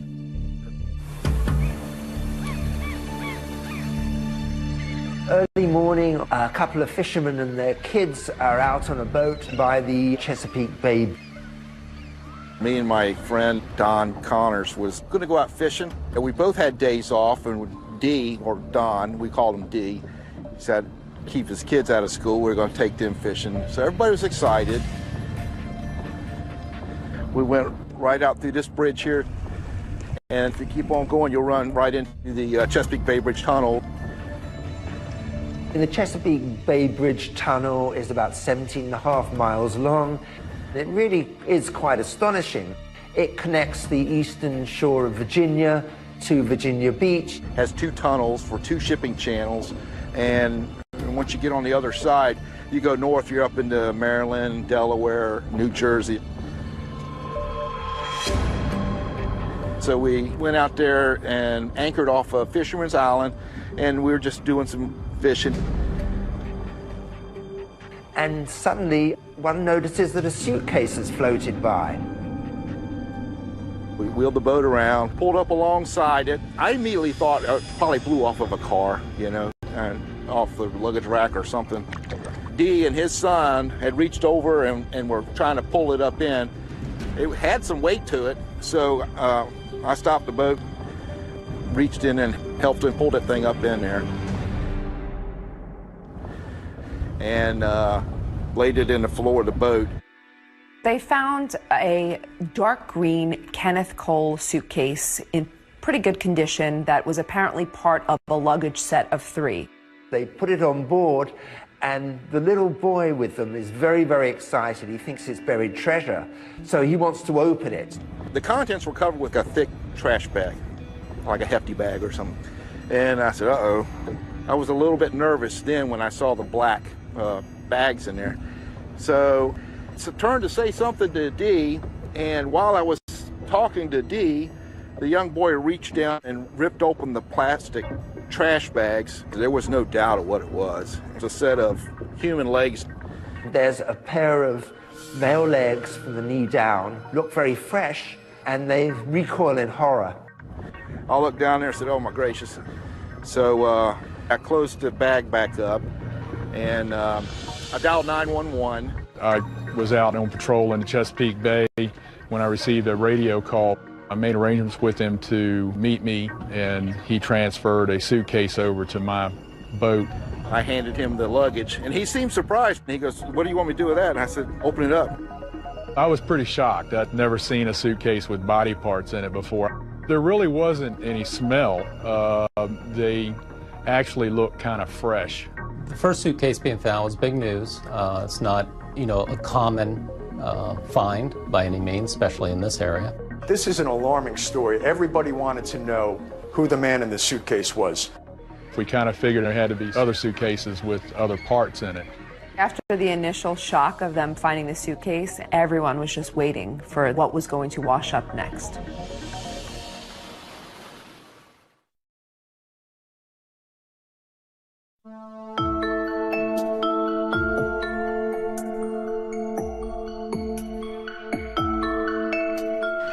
The Chesapeake Bay area, there's a lot of boaters, there are bird watchers, there's Fisherman's Island, a nature sanctuary.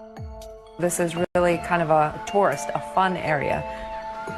People are going there to relax, they're going with their families. The last thing they would expect is to find a suitcase with a human body in it. It was the start of the summer tourist season, which is huge for Virginia Beach, and getting that kind of negative publicity of bodies washing up in suitcases was something they did not need.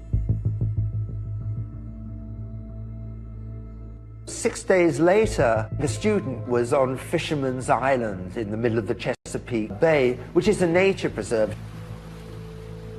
And she saw a dark green Kenneth Cole suitcase. She was curious what could be contained inside, and she actually pulled a little bit of the black trash bag out of the suitcase. There was such a strong odor of decomposition that she immediately stopped and notified the refuge workers. The police, they'd been expecting this because after the first Kenneth Cole bag with the legs, they suspected there was going to be more. It was transported to the medical examiner's office in Norfolk, and that's where we actually viewed what the contents inside. Inside this suitcase would be the torso and the head of a male.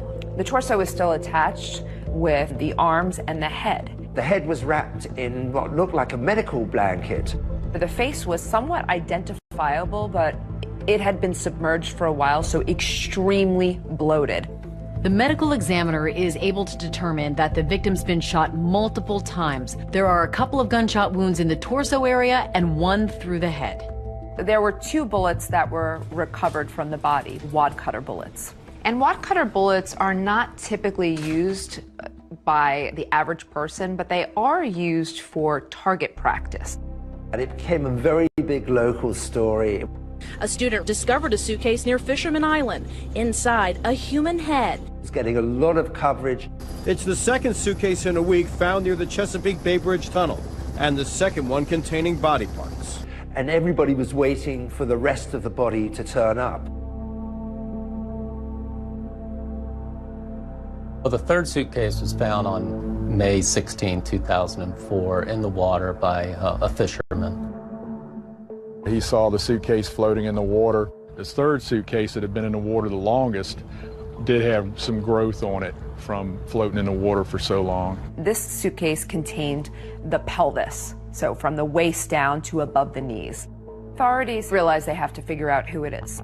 Anytime you find a known body, the first thing you're going to do is look into missing person cases to see if the profile matches anyone who's currently missing. Because of the naval bases in the area, they're checking military records. They're checking everything they can possibly think of to figure out who this person is. One of the policemen working on it came up with the idea of getting a sketch artist in. I immediately took photographs to our sketch artist, and she was able to do a sketch for us, and we eventually released it to the media. We're hoping maybe this will give us an edge and maybe identify him sooner. Right now, he's just John Doe. May the 21st, Sue sees the picture on TV of a sketch that they had done to find out who this person was. Sue had been getting out of the shower one morning.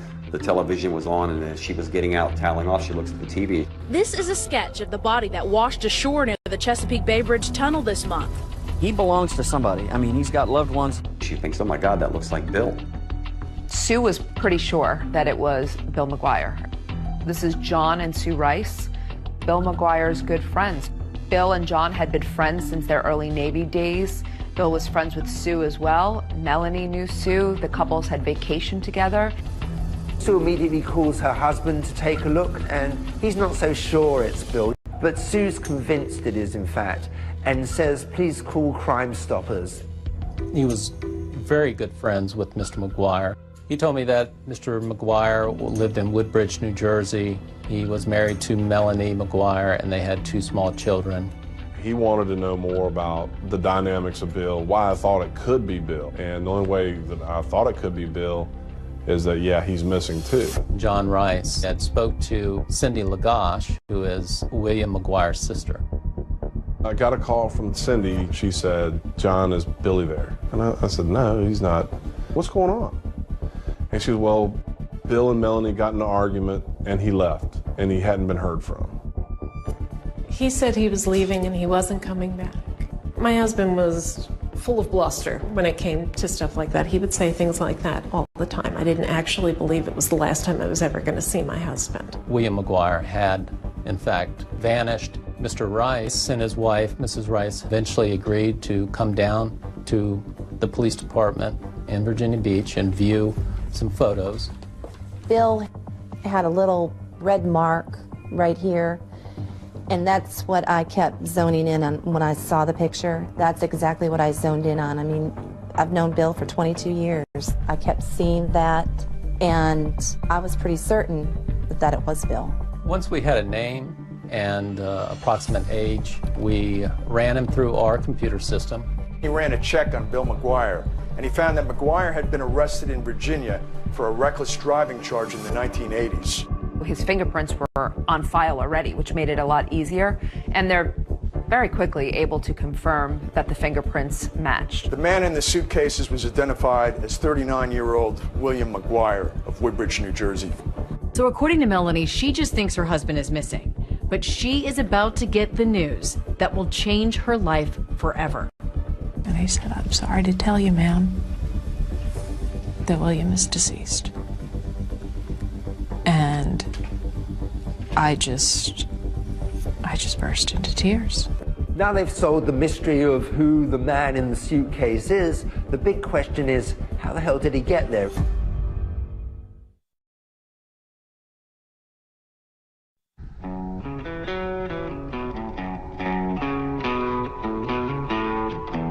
The Melanie McGuire story is centered around New Jersey.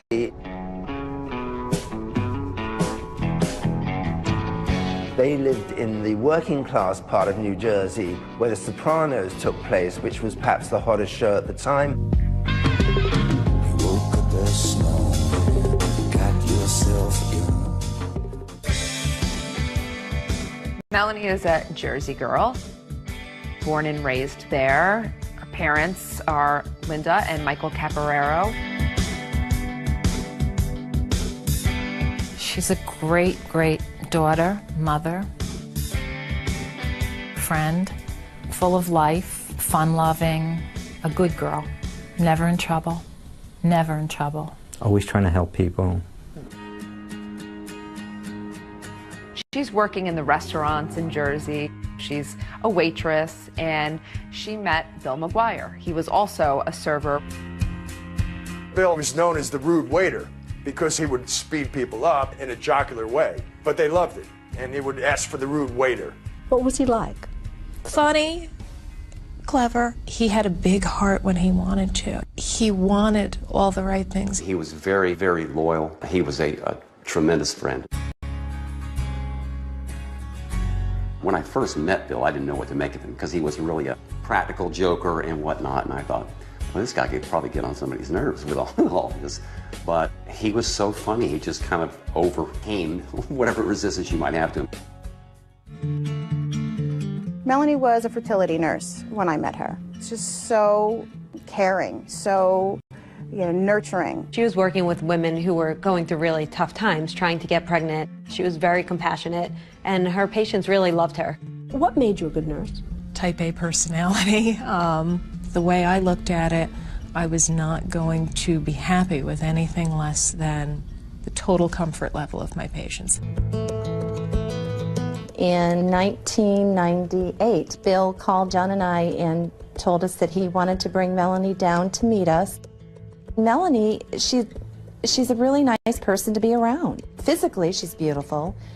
She's very smart. She had a lot of the same sense of humor that Bill had. When Bill was making jokes, Melanie would be right in there. He liked to razz people. She would razz him right back. He really was crazy about her.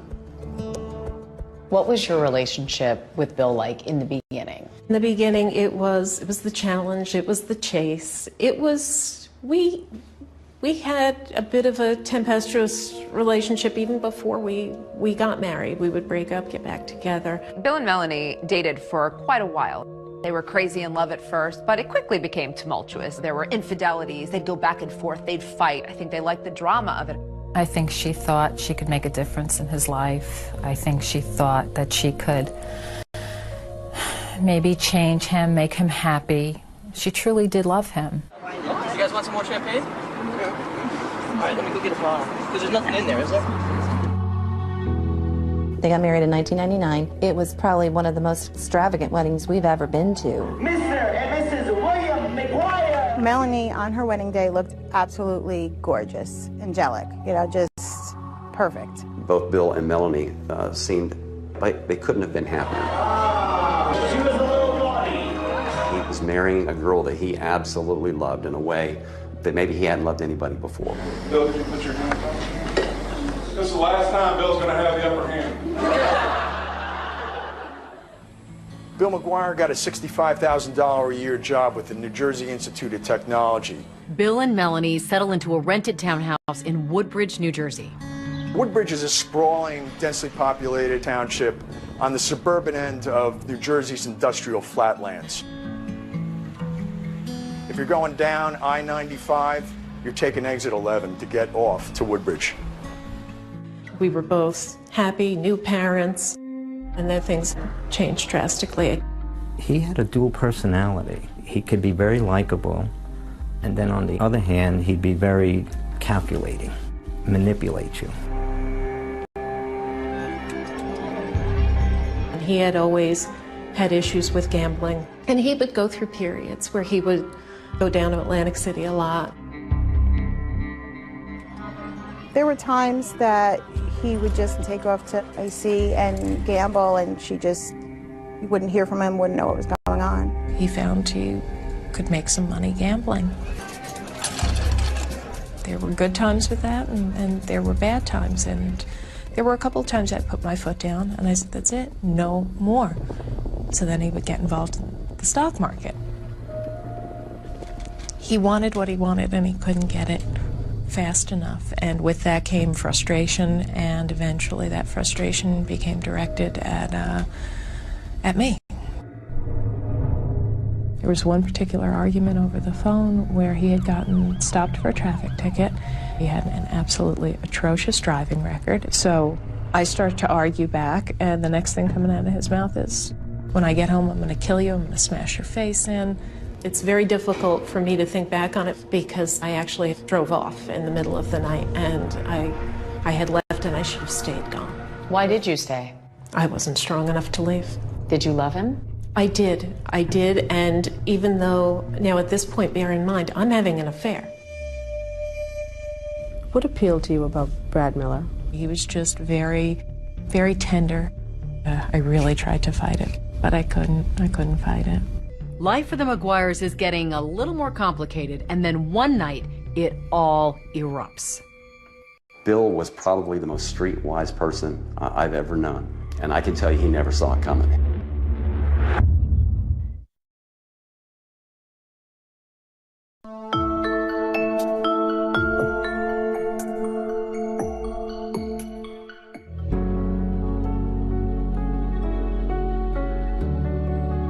Melanie is loving, caring, funny, considerate.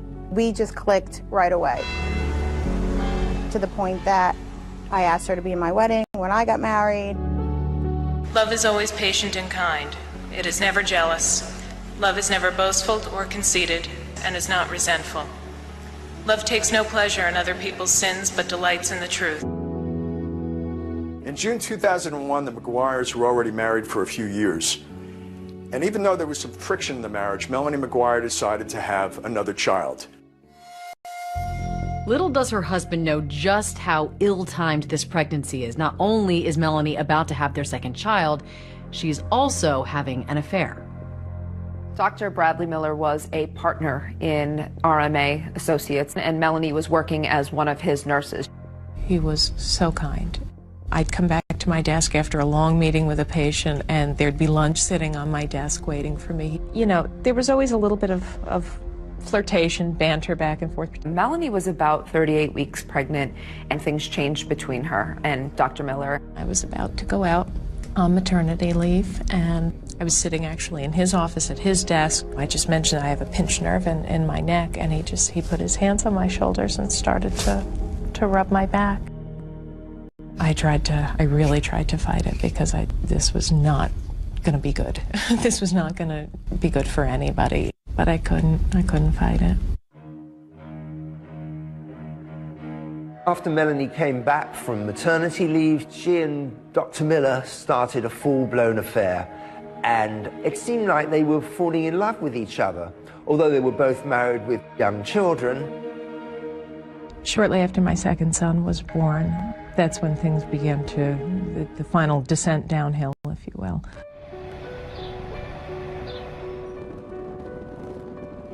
Melanie and Bill moved to the Woodbridge apartment. This is a townhome. They don't own it, they're renting it. He was constantly looking at homes. He wanted to end up buying a house before he turned 40. He did want to move down here to Virginia Beach. We took pictures of houses in our neighborhood, but Melanie just would not hear of it.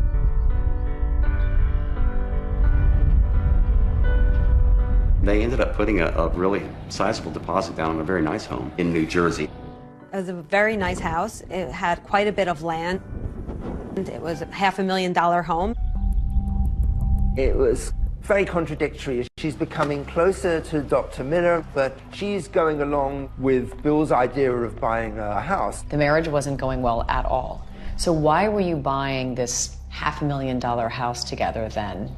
The idea for me was we had a chunk of money, cash, that we were putting down on this house.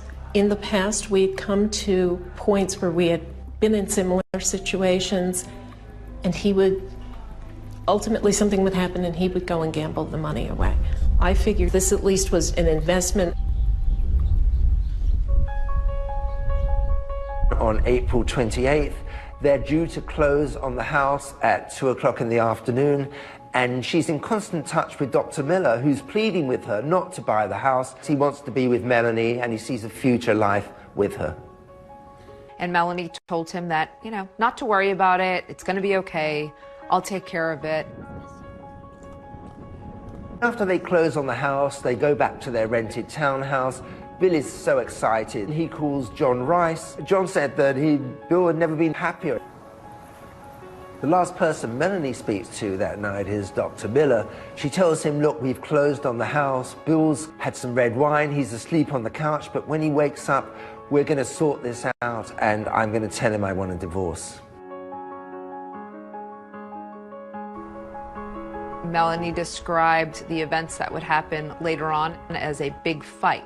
You and Bill had a horrible fight, yes? Correct. We fell asleep on the couch, woke up early morning hours, and it was never a bad time for an argument.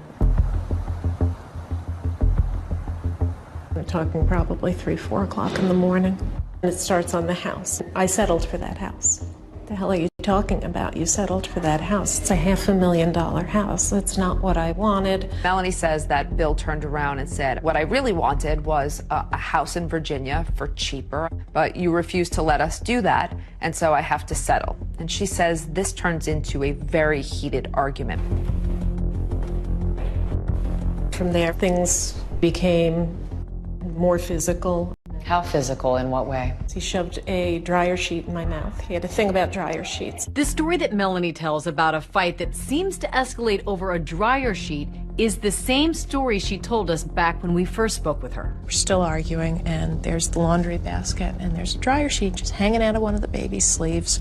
He hated them. He thought it was lazy that I wouldn't stand there and put in the liquid fabric softener, and yeah. and it went out of control. This was the type of mother I was, that I would leave this sheet in there for my baby to possibly choke on. Before I know it, I'm up against the wall, and the dryer sheet is being shoved into my throat. And then he just smacked me. In the face? Yeah, open hand, because he probably would have broken my cheek if it had been a closed fist. And I looked down, and there's my 2-year-old. I grabbed the baby and went to the bathroom right behind me and shut the door. I just wanted away from him at that point. He said he was leaving and he wasn't coming back, and I could tell my children why they didn't have a father. Did he say this to you through the bathroom door? Yeah, through the bathroom door the entire time. I imagine he was packing things and leaving. He was up and down the stairs a lot, but every trip back and forth berating me. What's the last thing you remember saying to him? Stop. Stop. Melanie said he'd driven off and she presumed he was in Atlantic City. He would have been back. He would have been back. I knew it. But this isn't just a few days that Bill McGuire is gone. We're talking weeks. What bothered me was that Melanie never reached out and said, hey, Bill's missing. She never reported her husband missing, and it's almost 30 days. The fact that we never heard anything from her was deeply suspicious to me. Love is always ready to excuse, to trust, to hope, and to endure whatever comes. Love does not come to an end. This is the word of the Lord.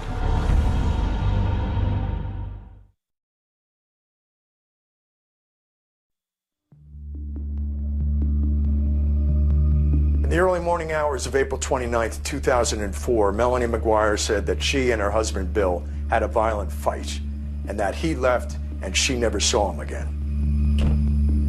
Melanie says the next day she got her kids up, she took them to daycare, and she started trying to figure out how she was going to move on with her life without Bill. And during this, the next day, the day after that, you didn't hear anything from him? No. Did you try calling him directly? No, because this is what used to happen when we fought. You know, I'd call, whether it was to tell him off or to try to apologize or what. We just end up getting back into it again. I'm done now. I'm done. She retains a divorce attorney, and at this point she does tell the divorce attorney that she has not seen her husband in a few days. And according to Melanie, the attorney advised her not to file a missing persons report. My heart broke for her. She didn't deserve, nobody deserved that. But I told her that, you know, she needed to think about herself right now. She needs to protect herself. I called a business associate of mine who was an attorney. She said, you need to get a restraining order. State your full name. Melanie Lynn McGuire. She had to go in front of a judge and give sworn statement about the incident that happened. Tell me what happened that brought you to court today for temporary restraining order. My husband and I closed on our first house on Wednesday. That should be a positive thing, shouldn't it? Yeah, it should. He's been behaving really erratically. Ms. McGuire, you're safe here. Don't worry. Melanie explained to the judge how Bill had been violent with her. Did he hit you, ma'am? No, not until, well, I don't mean to sound like I had absolutely no part in this. I said some not nice things and slapped me. As part of the questions, Melanie was asked by the judge if she owned any firearms. Do you know if there's any weapons? Not to my knowledge. This is a sketch of the body that washed ashore near the Chesapeake Bay Bridge Tunnel this month. We're hoping maybe this will give us an edge and maybe identify him sooner. About a month goes by between the time that Bill disappears and when Sue Rice identifies Bill McGuire after seeing the sketch on local TV. The next thing police have to do is notify Melanie McGuire of the death of her husband. Melanie was asked to come down to the police station. The officer came out and he says, "Is your husband William McGuire?" And I said, "Yes." And he said, "I'm sorry to tell you, ma'am, that William is deceased." And I just burst into tears. But there's one thing she never asked. How was Bill McGuire murdered? They did not tell her how and the condition in which he was found. That would be one of the first questions that I would ask. The next step was that the Virginia police wanted to speak with Melanie. Melanie agrees, but she brings her divorce attorney with her and another criminal attorney in that practice. Conducting an interview with the victim's wife with two attorneys present is highly unusual. First time I have ever had that happen to me. She was nervous, she was visibly shaking, she made expressions like she was crying, but she never had a tear in her eye. I asked her if she had any luggage, and she informed us that they didn't have any matching luggage. The next day, Melanie told detectives she suddenly remembered that the McGuires did own a matching set of designer luggage. I showed her a picture of one of the pieces of luggage that we recovered in the bay, and she identified that as belonging to them. They asked what kind of person Bill was, and she said he was the kind of person that had a knack for pissing people off. She asked us, where did we find her husband's vehicle at? I told her at that point we hadn't found her husband's vehicle.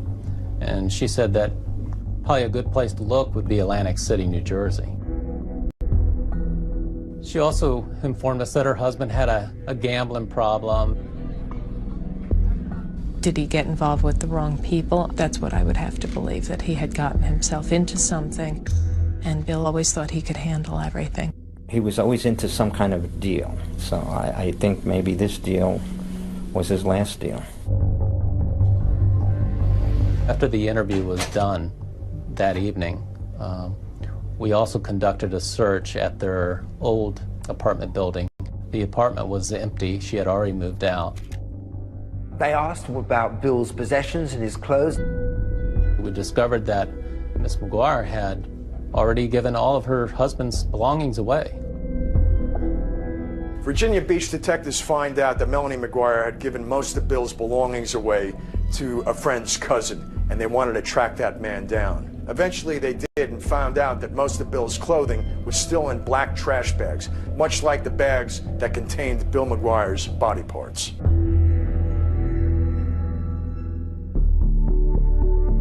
The garbage bag, by sight, looked identical.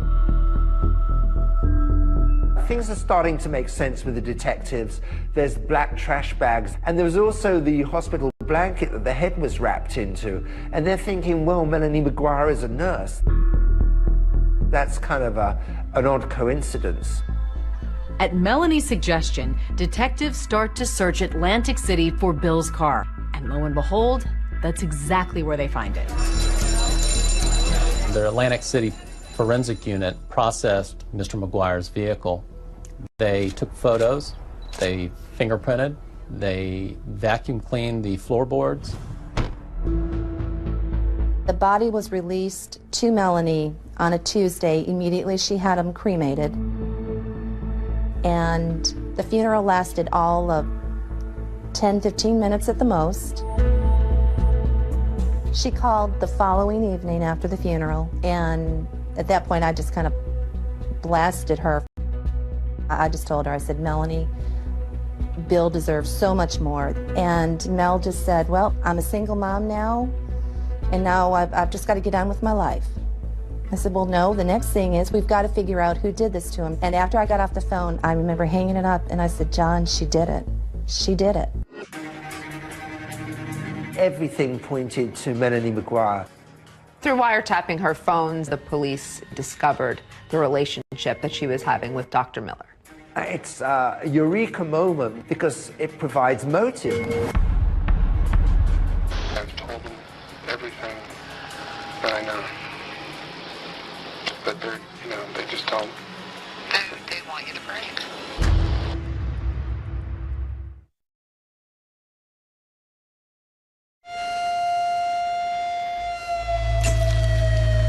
What's the last thing you remember saying to him?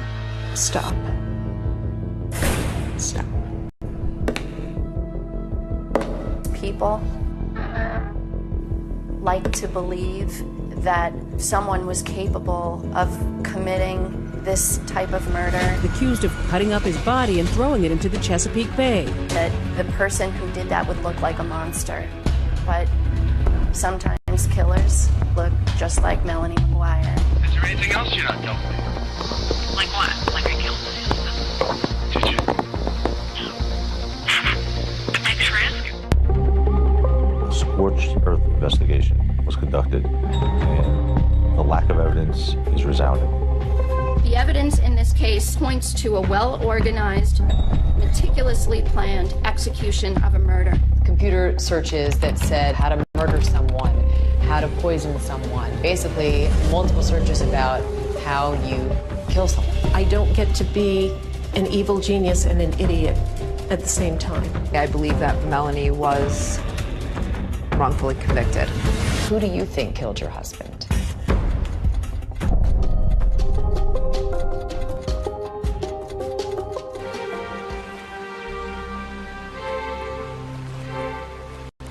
Melanie McGuire, once a married mother to 2 little boys and a fertility nurse, is today a 47-year-old inmate at the Edna Mann Correctional Facility in Clinton, New Jersey. In here, guilt and innocence is irrelevant in day-to-day life. I have 6 numbers and a letter after my name, the same as the woman on one side of me and the same as the woman on the other side of me.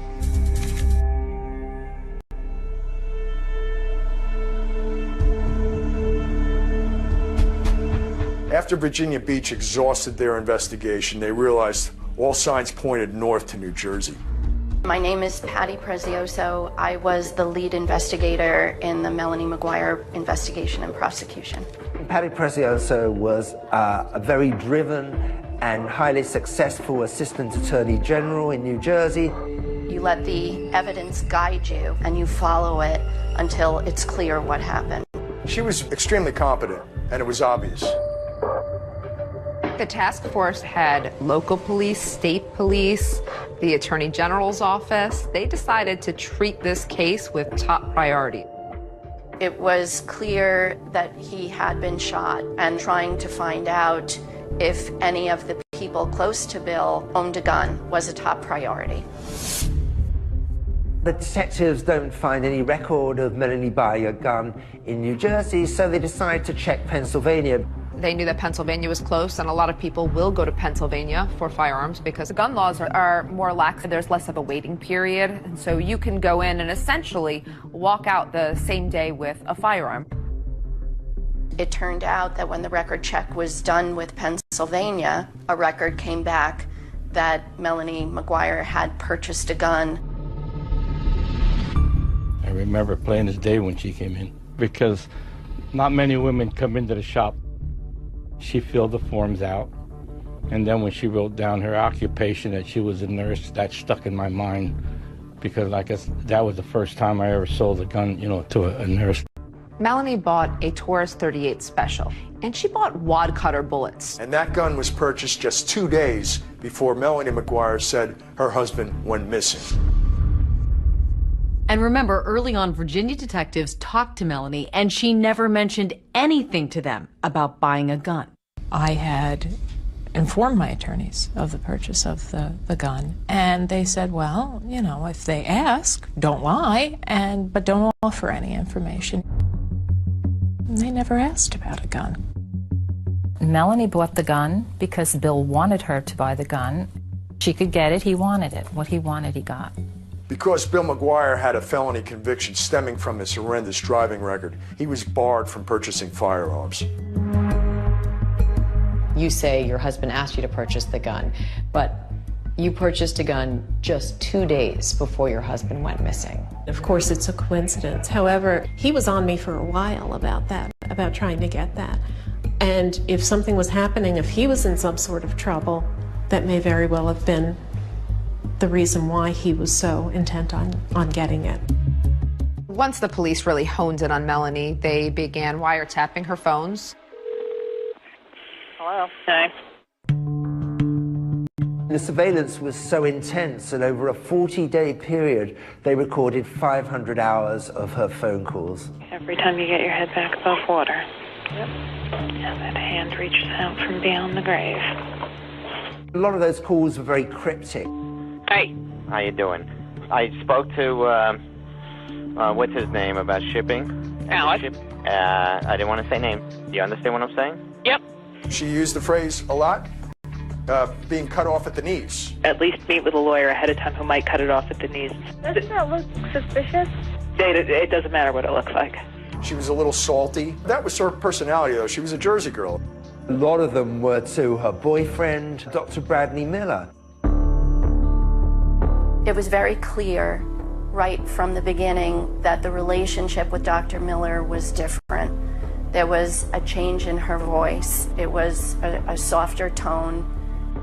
It's a eureka moment when they realize that she's having an affair because it provides motive. Dr. Miller also becomes a suspect. So one night when Dr. Miller was leaving work, he was going to his car. The detectives came out to confront him. Dr. Miller was adamant that he had nothing to do with any crime and he didn't know anything about this. And so I think the police said, well, prove it. You know, if you're willing to wear a wire, we'll believe you. It is now 2:30 p.m., May 31st, 2005. Brad Miller making an outgoing call to Melanie McGuire. Hello? What's up? I've told them everything that I know.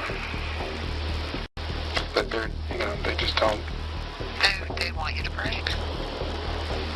I mean, if you want us to stick together, I gotta know everything now. Before this goes any further. What do you mean you have to know everything now? I mean, there's no other secrets between us, right? That I can think of. You swear you had nothing to do with us. Yes. And your children's lives. Because I'm standing by you. Yes. In those intercepted phone calls, another friend she was speaking to was Jim Finn. Melanie met Jim Finn in nursing school, and Jim admittedly had a crush on Melanie. But once she left nursing school, she never talked to him again. That was it until February 2004, and she suddenly got in touch with him again.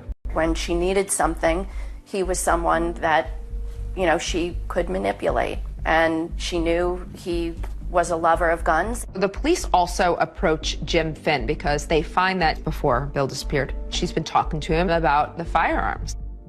She said to him, hey, I need to talk to you. There's some weird stuff going on here, and Bill is acting weird. Jim, who really still holds the torch for Melanie, and Melanie knows that, says, well, maybe you should get a gun to defend yourself. Investigators pick up Jim Finn, who also allows them to record his conversations with Melanie. And once they hear what's on those calls, they're satisfied Finn knew nothing about the murder. The reason I kissed you about buying a gun is because my husband wanted one. He wanted one? Yeah. Not only did he want one, I bought one for him. Why didn't you tell me? At the time the detective spoke to Jim Finn, he had no idea that Melanie McGuire had purchased a gun. He was surprised. Is there anything else you're not telling me? Like what? Like I killed my husband. Did you? No. But thanks for asking.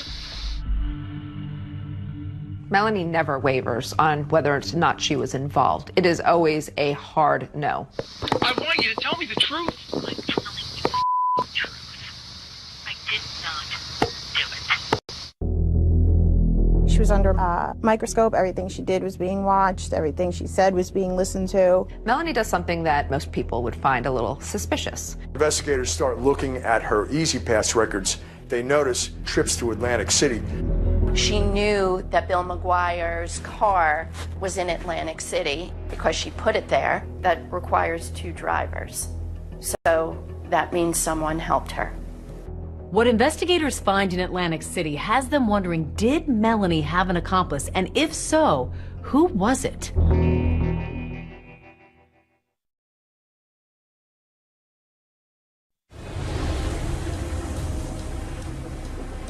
The next set of clues in the mystery of who killed Bill McGuire leads investigators to a 170-mile stretch of toll road, the Garden State Parkway.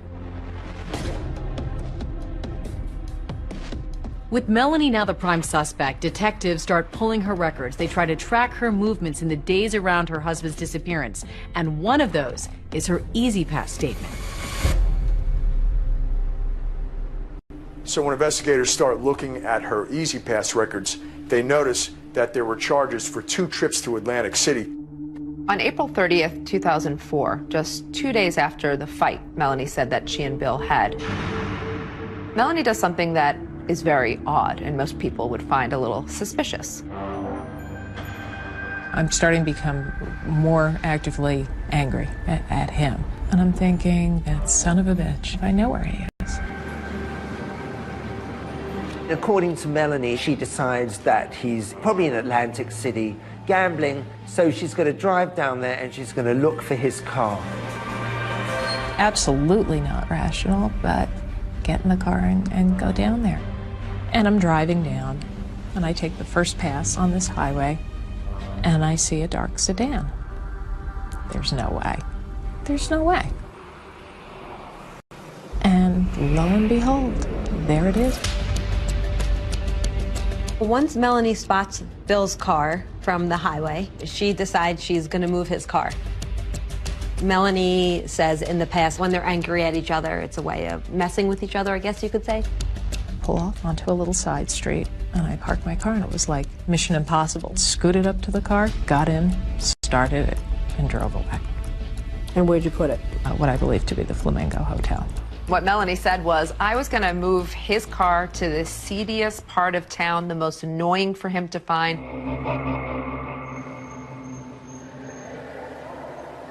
That just didn't make any sense. That he was physically abusive to her, but then she goes to mess with a car with a guy that she claims she doesn't want to be around. It sounds beyond ridiculous sitting here saying it, and I acknowledge that, and I can't, you know, it's the truth. It's an incredible story, meaning it's just not credible. We believe she was planting his car in Atlantic City.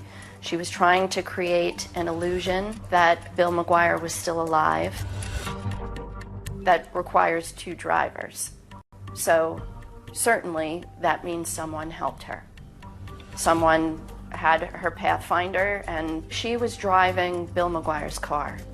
They put the car at the Flamingo Hotel, and then she went home with the person driving her car. And investigators thought they'd struck pay dirt when they discovered that hotel's parking lot had surveillance cameras. In truth, of course, the footage did not capture who the driver was. The surveillance video from the Flamingo Hotel actually showed the victim's vehicle being pulled into a parking space. Because of the darkness and the glare and the background lights, you could not actually see the person that was occupying the vehicle. There was another inexplicable road trip, this time to Delaware, 5 days after her husband went missing.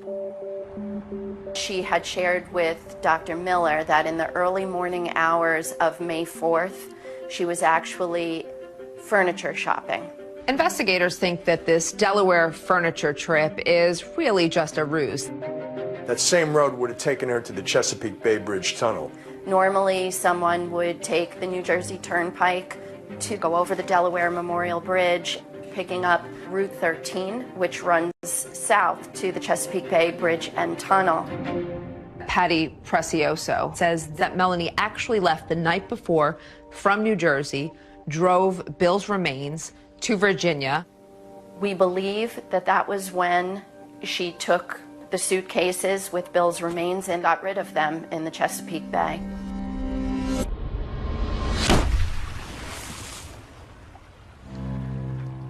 And the first suitcase turned up the very next day. But of course, Melanie thinks this theory is preposterous. Virginia Beach is another 450 miles from Delaware. So, I mean, you're talking about hours, and there just isn't enough time. And why would she drive all the way down to Chesapeake with the body parts in the car, thinking, I'm not going to get stopped, I'm not going to break down? What a chance that is. You know, I mean, you can't stop on a bridge and open a window and throw 3 suitcases out.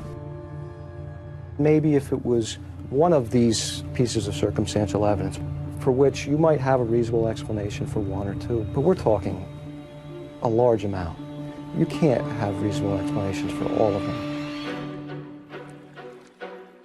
It's a mountain, and it's a lot of coincidences, and that's absolutely. But coincidences don't always make for the best evidence, and detectives were still searching for any physical evidence that would link Melanie McGuire to her husband Bill's murder. Where is the proof? Where is the forensic evidence? The task force is convinced that Bill was murdered and dismembered at their townhouse in Woodbridge, so they concentrate on that. They went back 4 to 5 times to search for any evidence. They did everything that you would typically think of, right? They brought in the luminol, pulled down parts of the walls, they pulled out the piping, pulling floorboards up. They really turned this place upside down a number of times. They were trying to find bullets, traces of blood, and nothing ever came up. Couldn't find any forensic evidence whatsoever to establish that this was a crime scene. I don't know how you would dismember a body and effectively clean that up. Despite that glaring lack of physical evidence, investigators still believe the circumstantial evidence is enough, and they arrest Melanie McGuire. So surreal. Day like any other, getting the kids off to daycare. We surveilled her to the school, waited for her to drop her children off. Walking out of the building, I'm not even off the curb. Melanie McGuire, can you come with us, please? I knew. 2 years and 10 months after the first suitcase washed up, the trial against Melanie McGuire commences in Middlesex County, and it was a sensation. The evidence will show that while Bill was engrossed in purchasing the house, the defendant was very busy planning his death. There is no proof that Melanie McGuire murdered her husband. The prosecutor said either Melanie McGuire is guilty or she's the unluckiest woman in the world.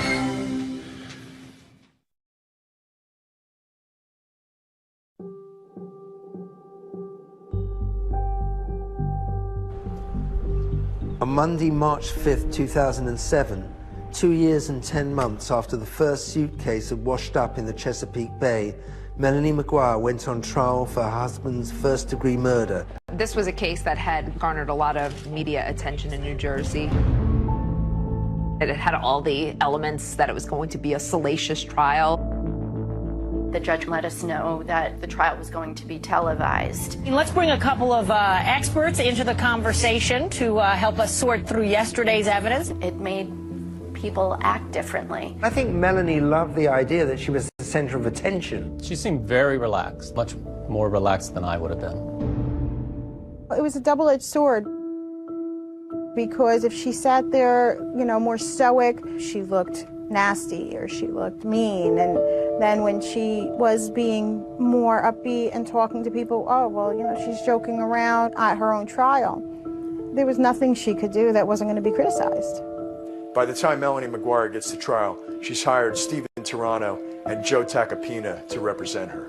Joe Tacopina was a high-profile celebrity attorney. Joe Tacopina. Joe Tacopina. Joining me now, Joe Tacopina. He's the attorney for Alex Rodriguez. He feels just as comfortable in front of a TV camera as in front of a jury. A scorched earth investigation was conducted, and the lack of evidence is resounding. The evidence in this case points to a well-organized, meticulously planned execution of a murder. Is that a fair description of you? Were you somebody, if you were going to do something, you were going to do it all the way? Correct.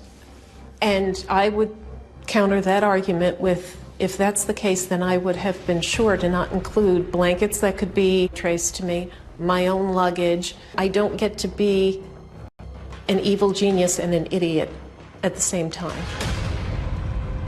They're not going to be able to tell you where William McGuire was killed, how he was killed, when he was killed. The defense were really trying to play to the jury that Bill was a major gambler and he may have owed thousands and thousands of dollars. He was a big gambler because he gambled beyond his means. When you have money out on the street and you're behind and you're not making payments, you know what happens? You get shot here and you get shot here. As prosecutors start laying out what they believe Melanie McGuire did to Bill, it all starts with something they found in his car after it was processed in Atlantic City. When investigators first recovered Bill's car, they found a bottle of chloral hydrate, a red liquid, and also a syringe in it. State's Exhibit 983. Do you recognize that? Yes, that's the vial we dispensed the liquid in.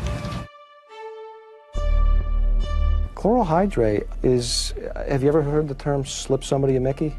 It's the Mickey. It's what it is, it's almost like a knockout drug. They do a lot of investigating on this chloral hydrate, and eventually they find out that it was purchased the morning that Bill disappeared. Somebody dropped off this prescription for chloral hydrate at the Walgreens pharmacy, which is just down the road from where Melanie's children went to preschool. But the prescription pad was that of Dr. Brad Miller, who was Melanie's boss. So the light bulb goes off and they're thinking right away, clearly Melanie had access to this prescription pad. She used it, she filled it. Chloral hydrate was necessary for this defendant to have control, and even more importantly, it was necessary to her that Bill McGuire had no control. Dr. Miller looked at the prescription and he said, "That's not my signature, and it appears to be Melanie McGuire's handwriting." Prosecutors also focused on what they said Melanie was doing in the days before her husband's disappearance. For that, they looked at the McGuire's home computer. We had it forensically examined, and it really was just astounding seeing what the internet searches were for. Can you describe the searches that you recovered? How to purchase guns illegally, how to commit murder, and undetectable poisons was searched. It didn't look good. It looked like someone was searching how to, sedate someone or how to kill them. I'm a nurse. I was a nurse. And I don't need to look up things like that. If I wanted to look for something like that, I have a PDR, Physician's Desk Reference. I have a book that I can look in that doesn't leave an internet history. But both Melanie and Bill use this computer. So it's really hard to figure out who was searching these things. Now, you have absolutely no idea of knowing who actually conducted the searches that you talked about, correct? No, I don't. One of the things we can say for certain is that your husband didn't commit suicide. He didn't shoot himself. He wasn't able to carve his own body up. And yet there's a suggestion from the defense that some of the online searches were things that he was in fact doing, not that you were doing. It wasn't me.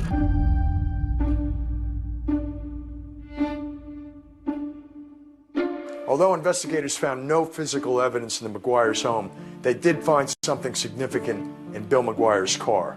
After Bill's car was recovered in Atlantic City, our criminalist was able to locate several pieces of small flesh. These pieces of flesh are an artifact of Bill McGuire's body being disarticulated. The phrase was used, human sawdust. Human sawdust is a term that did not exist until this case, as I understand it. I found particles that, to me, look like it could be possibly human tissue. DNA results indicated that the flesh belonged to Bill McGuire. What this really was a few pieces of microscopic skin cells that were a little bit deeper than the skin we passively shed. Could those tissues, the tissue that you looked at, be shed from a live human being? It cannot be shed from a live human being. It's not a typical shedding process at all. Their theory was that this nurse, who was kind of so meticulous, had somehow just forgotten to wipe the bottom of her shoes, that she accidentally tracked these human sawdust particles of Bill's body from the house to the car. Thank you, Your Honor. There were 81 witnesses in 7 weeks. Good morning, Dr. Miller. Good morning. Dr. Miller was the testimony that everyone was most anticipating. He was going to be the big star of the trial. I was having an affair, and my whole life turned upside down. Were you in love with the defendant?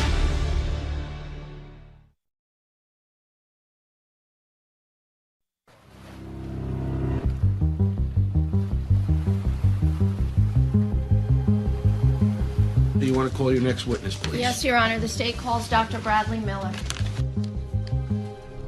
The most anticipated day of this trial is when the man whom Melanie McGuire had a 3-year affair with, Dr. Bradley Miller, took the stand. Everybody knew that that was the prosecution's star witness, and the court was filled. And when you saw him, what was your feeling? How could you? How could you? Dr. Miller was in a very difficult spot. He and his family had gone through a very difficult time, and it was just made clear to him, just take a deep breath and make sure you tell the absolute truth. Can you describe to the jury what was your relationship with her?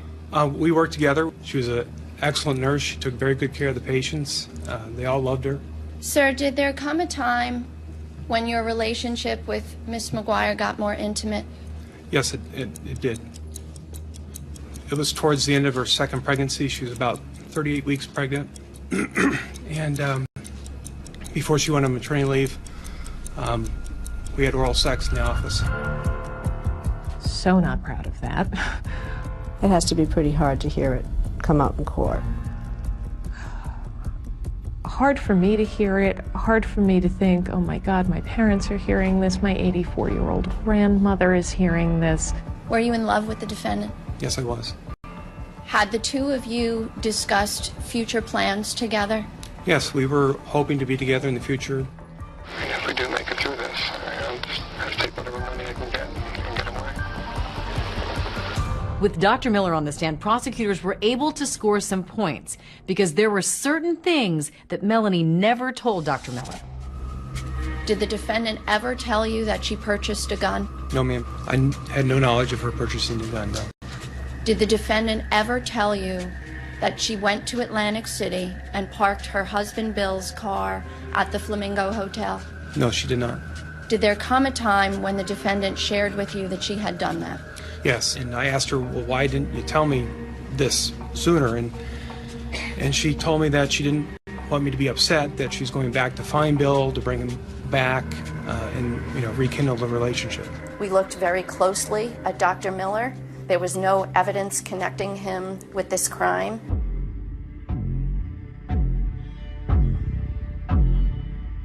This is in reference to consensual recordings between Brad Miller and Melanie McGuire.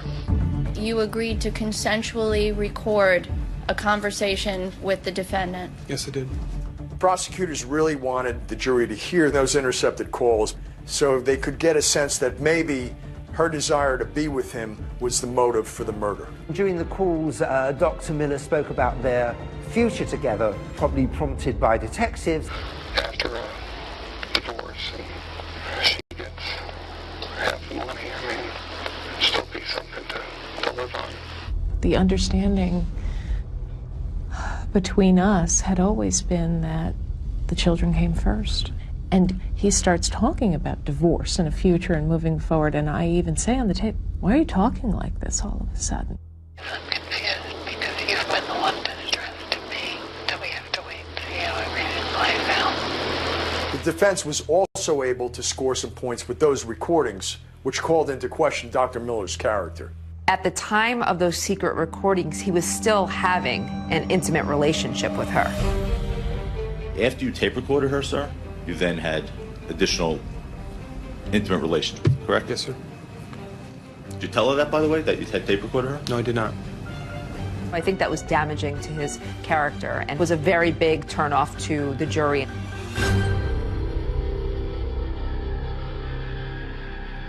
Have you ever had contact again with Dr. Brad Miller?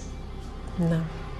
No. After the day he testified, I haven't laid eyes on him since. You have no desire? It's tough. That was a tough betrayal to swallow.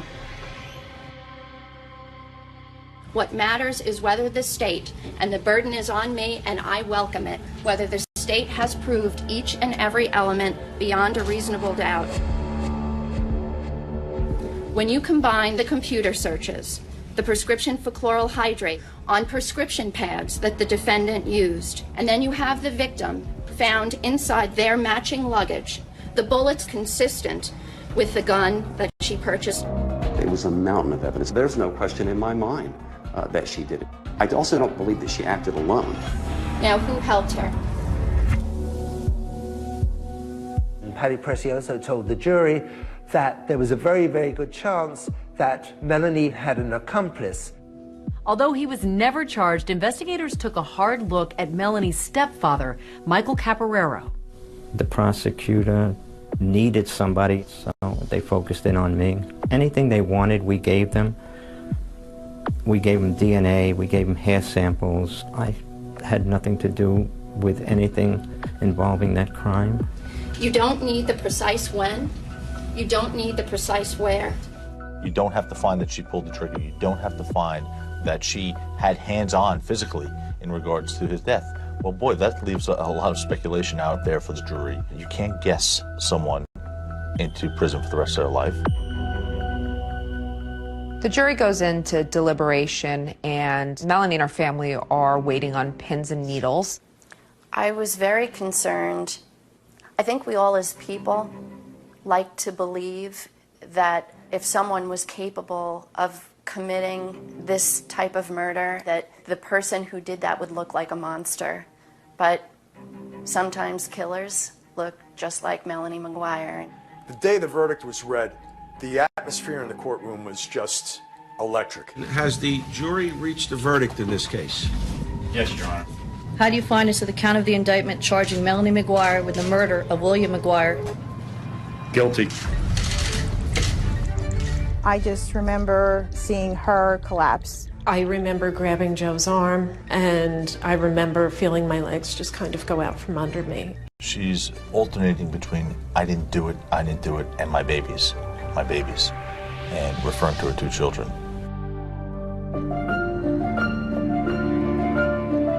The court finds that the maximum sentence should be imposed. Melanie is sentenced to life in prison plus 5 years. We're going to fight on. This is a definite setback. This is round one. This is not the end of the story. This is episode 14, Direct Appeal. I see a mountain of reasonable doubt. And thanks to these two professors turned podcasters, it turns out it isn't the end of this story. How could anyone be convicted with that amount of reasonable doubt? It's stunning.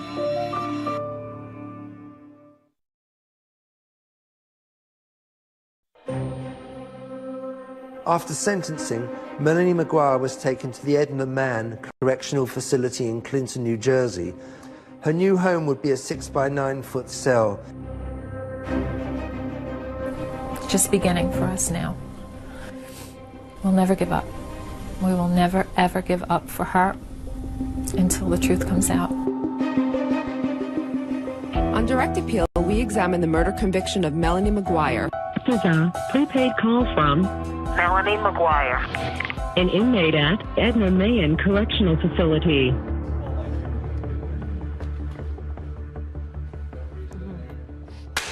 All right.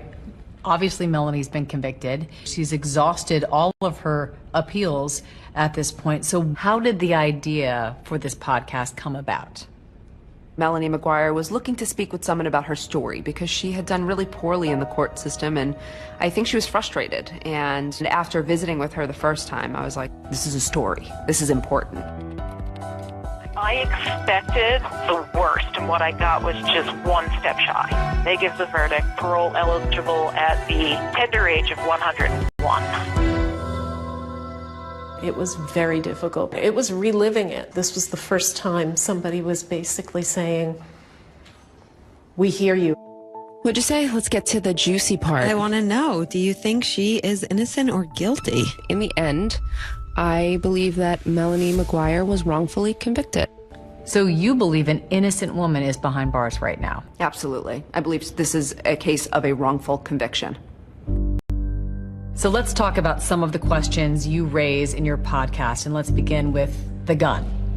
The gun to this day has never been recovered. One of the key witnesses for the prosecution was a forensic ballistic expert. So these are two discharge bullets. They're referred to as a .38 caliber lead wad cutter bullet.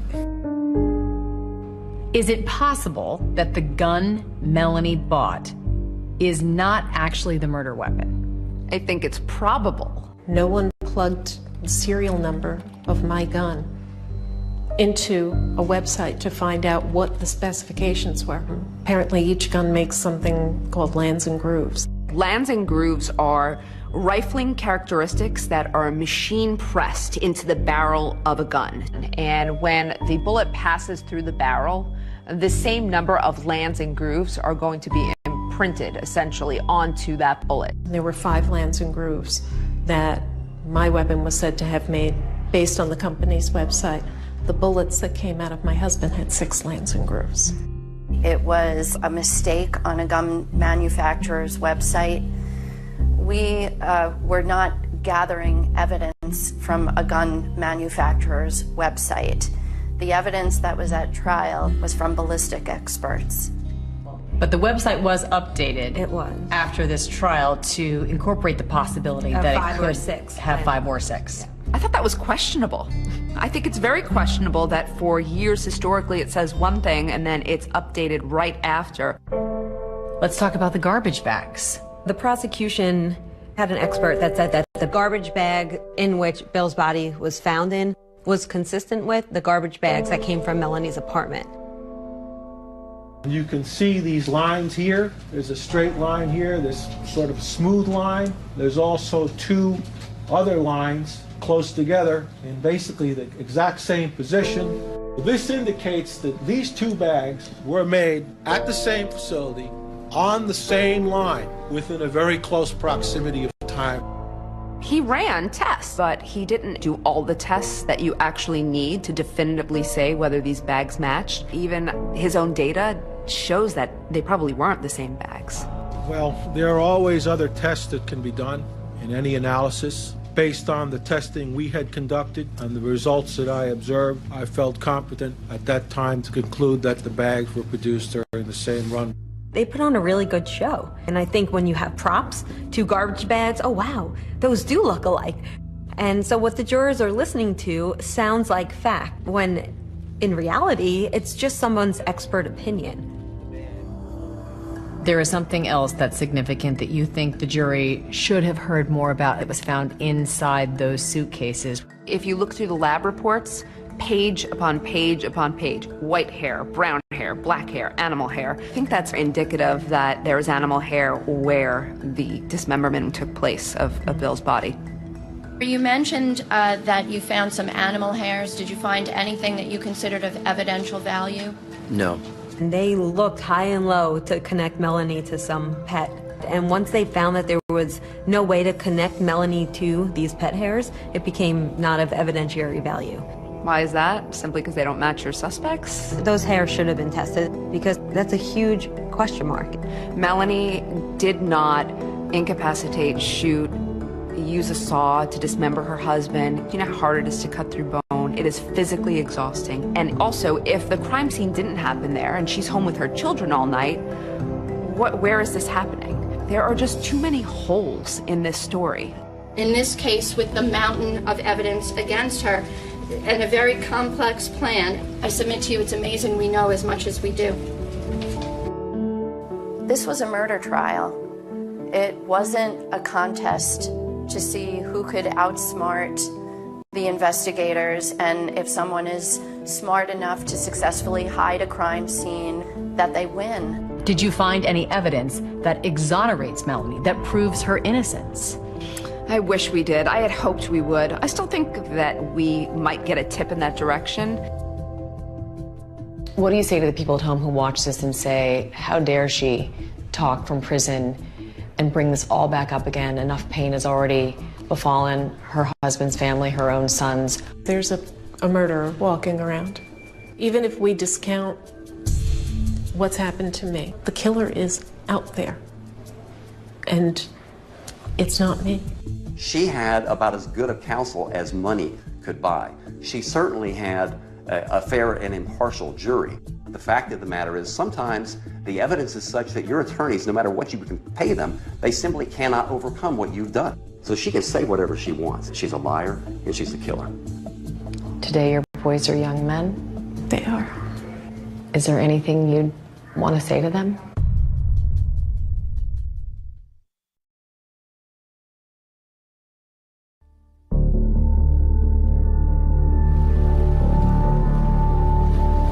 There will always be questions about this case that we may never have the answers to, like if Melanie McGuire did kill her husband, why did she drive more than 300 miles to get rid of his remains in the Chesapeake Bay? His friend John Rice has a theory. Bill did want to move down here onto Virginia Beach. After a time, he gave up on that idea. So it almost seemed like a vindictive thing on her part to drive him down. Oh, you want to go to Virginia Beach? Here you go. Why was it important for you to tell this story on your podcast? A lot of people who are convicted, they'll go through the appeals process, but they won't prevail. If we can investigate this, provide any type of assistance, we're possibly remedying some of the harshest parts of our system. There are times when podcasts and media can shine a light where what the government did was not right. This is not one of those cases. A 39-year-old man lost his life before he got to see his children grow up. You have 2 little kids. Yep. That's the hardest part. Knowing that when I see my children, when I hug them goodbye, it could be the last time. Ultimately, the courts would award custody to Bill's sister, Cindy Lagoche. Melanie has had no contact with them. Today your boys are young men? They are. Is there anything you'd want to say to them? Make up your own mind. Don't accept what you're just being told on the surface. Dig. What is your level of hope that one day you might walk out of here? I'm terrified to hope, because to have it thwarted in here, it's absolutely soul-crushing. Bill McGuire was the father of 2 small children. He was a brother, he was a friend, and his life got cut short. I think Bill deserves to be remembered as a fantastic friend, a dad who loved his boys. He didn't deserve this. Nobody deserves that. No one.